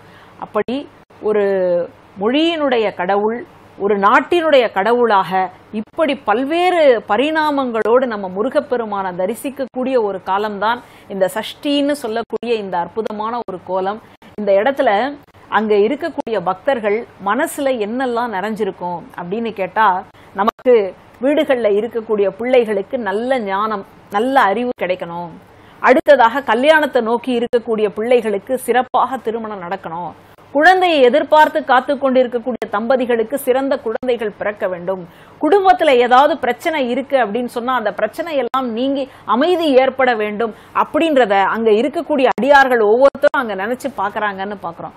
எப்படி தைப்பூசம்னு சொன்னா பழனியை நம்ம ரொம்ப முக்கியமா நினைப்போமோ, அதே போல சஷ்டின்னு சொன்னா, கந்த சஷ்டின்னு சொன்னா திருச்செந்தூர் என்பதுதான் ரொம்ப பிரசித்தி பெற்றது.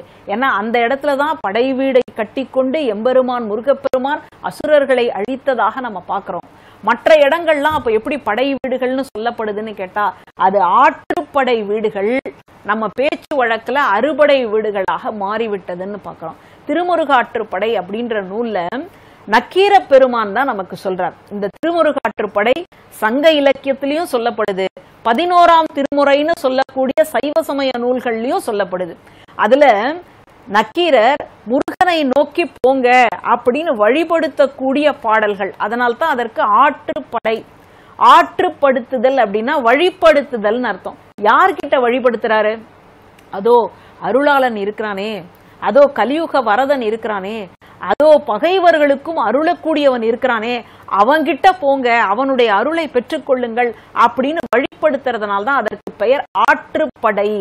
அப்படி அந்த ஆற்றுப்படை நூல்கள்ல தான் முதல்ல திருப்பரங்குன்றம் தொடங்கி திருச்செந்தூர்னு அடுத்ததாக பழனிய சொல்லும் பொழுது திருஆவினன்குடி அப்படின்னு நக்கீரர் பாராட்டுவார். அடுத்தது குன்றுதோராடல், இப்படி வரிசையாக போகும்னு பாக்குறோம். அந்த வரிசைகள்ல சொல்லும் பொழுது ஆற்றுப்படை கோவில்கள் ஆற்றுப்படுத்தக்கூடிய செய்தியை நம்ம காலப்போக்குல அறுபடை அப்படின்னு சொல்லி மாத்தி இருக்கிறோம். எம்பெருமான் முருகப்பெருமானுடைய மந்திரம் 6 எழுத்து மந்திரம்னு பாக்குறோம், சரவண பவன். அப்படி இந்த 6 கோவில்களையும் அறுபடை வீடுகளாக நம்ம பார்த்திருக்கிறோம். இந்த அறுபடை வீடுகள் அப்படின்றது நம்முடைய உடம்புல இருக்கக்கூடிய 6 ஆதார சக்கரங்களை குறிக்குது. மூலாதாரம், சுவாதிஷ்டானம், மணிப்பூரகம், அநாகதம், விசுத்தி, ஆக்ஞைன்னு சொல்லக்கூடிய அந்த 6 சக்கரங்களாகத்தான், 6 மூலாதார சக்கரங்களாகத்தான் இந்த அறுபடை வீடுகள் இருக்கின்றன பாக்குறோம். அதுல 2வது படை வீடாக இருக்கக்கூடிய இந்த சஷ்டி அப்படின்னு சொன்னாலே அதற்கு பிரசித்தி பெற்றதான ஒரு திருத்தலமாக திருச்செந்தூர் தான் அமைந்திருக்கின்றதுன்னு பார்க்கிறோம். அங்கே இந்த சேவலினுடைய நிலைப்பாடு அது எப்படி கொடியாக மாறி இருக்கு அப்படின்றது தான் அங்கே ரொம்ப சிறப்பாக காட்சிப்படுத்தி கொண்டிருக்கின்றார்கள். இதை நேரிலே கண்டு பல அடியார்கள் தரிசனம் செய்து கொண்டிருக்கின்றார்கள். நம்மை போன்றவர்களுக்காக மாலை முரசு தொலைக்காட்சி மிகச் சிறப்பாக இந்த ஏற்பாட்டை செய்திருக்கின்றார்கள். இந்து சமய அறநிலையத்துறை ரொம்ப சிறப்பாக பாதுகாப்போடு இந்த விழாவை ஏற்பாடு செய்திருக்கின்றார்கள் அப்படின்றத பார்க்கிறோம். சேர்மன் இவங்க எல்லாரும் எங்களுக்கு இங்க இடம் தந்து நாங்க பாடுங்க பேசுங்கன்னு சொன்னதுனாலதான் கடல்கரை முழுக்க இப்போ அரோகரா சத்தம் கடந்த 4 வருடங்களாக நாம் இந்த நிகழ்வை சிறப்பாக நடத்தி வருகின்றோம்.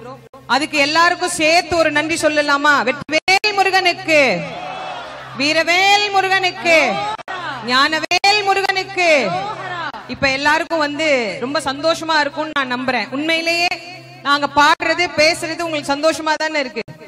நிறைய பேர் சொல்றீங்க பசி மயக்கம் தெரியலமா, எங்களுக்கு சூரசம்ஹாரத்துல இருந்து இந்த மாதிரி பார்த்த மாதிரி எங்களுக்கு இல்ல அப்படின்னு இந்த நன்றிய என்னன்னைக்கும் முருகப்பெருமானுடைய பொன்னார் திருவடிகளுக்கு சமர்ப்பணம் பண்ணி, கடல்ல குளிக்கிறவங்க பாதுகாப்பா குளிங்க, வீட்டுக்கு போறவங்க பத்திரமா போங்க, பஸ் எல்லாம் எங்க நிக்கும் எங்கிருந்து கிளம்பும் எல்லா வழிகாட்டுதலும் காவல்துறை அன்பர்கள் ஏற்பாடு செஞ்சிருக்காங்க. மருத்துவ குழுவுக்கு ரொம்ப நன்றி.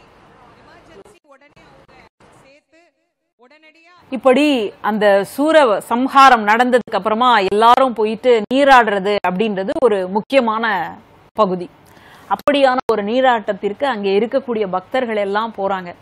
பக்தர்களுக்கு மட்டும்தான் நீராட்டமான்னு கேட்டா இல்ல, எம்பெருமான் முருகப்பெருமானுக்கும் அற்புதமான அபிஷேகம் என்பது உண்டு.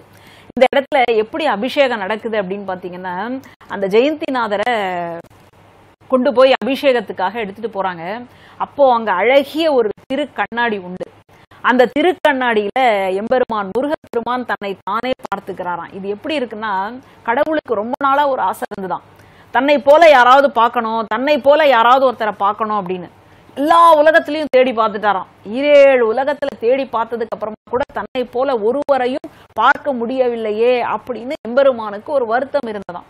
அதனால என்ன பண்ணாங்களா நம்முடைய பெரியவர்கள், ஒரு கண்ணாடியை அந்த கோவிலுக்குள்ள பதிச்சு பாரு அப்படின்னு சொல்லி காட்டினார்களாம். அப்போ கடவுள் தன்னை தானே தன்னுடைய பிம்பத்தையாவது பார்க்க முடிஞ்சதேன்னு நினைச்சு அந்த கண்ணாடியில தன்னை தானே பார்த்து ரசித்தாராம், மகிழ்ந்தாராம் அப்படின்னு சொல்லுவார்கள். அதை போல இந்த அபிஷேகம் நிலை என்பது எப்படி இருக்குன்னா, அந்த கோவில்ல இருக்கக்கூடிய அற்புதமான திருக்கண்ணாடி, அந்த திருக்கண்ணாடி முன்பு எம்பெருமானை எழுந்தருள செய்வார்கள். அதுக்கப்புறமா அந்த கண்ணாடிக்கான அந்த திருக்கண்ணாடியில அபிஷேகம் நடக்கும்.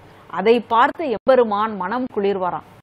அதாவது ஐயா சொன்னது போல ஒரு உக்ர மூர்த்தியாக, ஒரு கோபத்தோடு, எம்பெருமானுக்கு எப்பவும் கோபம் இருக்காது, ஆனால் பகையை அழிக்கணுமே, பக்தர்களை பாதுகாக்கணுமே அப்படின்றதுனால ஏற்பட்ட ஒரு சின்ன உக்கிரம். அந்த உக்கிரத்தை தணிப்பதற்கான ஒரு நிலைப்பாடுதான் இந்த அபிஷேகம்னு சொல்லி பார்க்கிறோம். அப்படி இந்த அபிஷேக ஆராதனைகளை எம்பெருமான் ரசித்து பார்த்து கொண்டிருக்கின்றார். அவருக்கு முகங்கள் 6, கரங்கள் 12, ஆனால் திருவடி மட்டும் 2 தான். ஏன்? ஏன்னா பக்தர்களுக்கு இருக்கக்கூடிய கைகள் 2 தான். அந்த 2 கைகளால 2 திருவடிகளைத்தான் பிடிக்க முடியும். அப்படின்னால எம்பெருமான் தன்னுடைய திருவடிகளை 2ஆகவே அமைத்து கொண்டான் அப்படின்னு பார்க்கிறோம். அப்படி இந்த கலியுகத்துல யாரெல்லாம் என்ன வரங்கள் கேட்கிறார்களோ அந்த வரங்களை எல்லாம் கொடுப்பதற்காகவே எம்பெருமான் வேலோடு காட்சி கொடுத்து கொண்டிருக்கின்றார். இந்த வேல் என்பது தமிழனுடைய மிக முக்கியமான அடிப்படையான ஆதாரமான ஆயுதம் என்று பார்க்கின்றோம். அப்படிப்பட்ட வேலாக, வெற்றி வேலாக, சக்தி வேலாக, ஞான வேலாக எம்பெருமான் சாயாமூர்த்தியாக சாயா அபிஷேகத்தை கண்டு ரசிக்கின்றார் அப்படின்ற திருக்கோலத்தை தான் நம்ம இந்த அற்புதமான திருத்தலத்துல தரிசித்துக் கொண்டிருக்கிறோம். தொடர்ந்து ஐயா, தற்போதைய சூரசம்ஹார நிலை என்ன?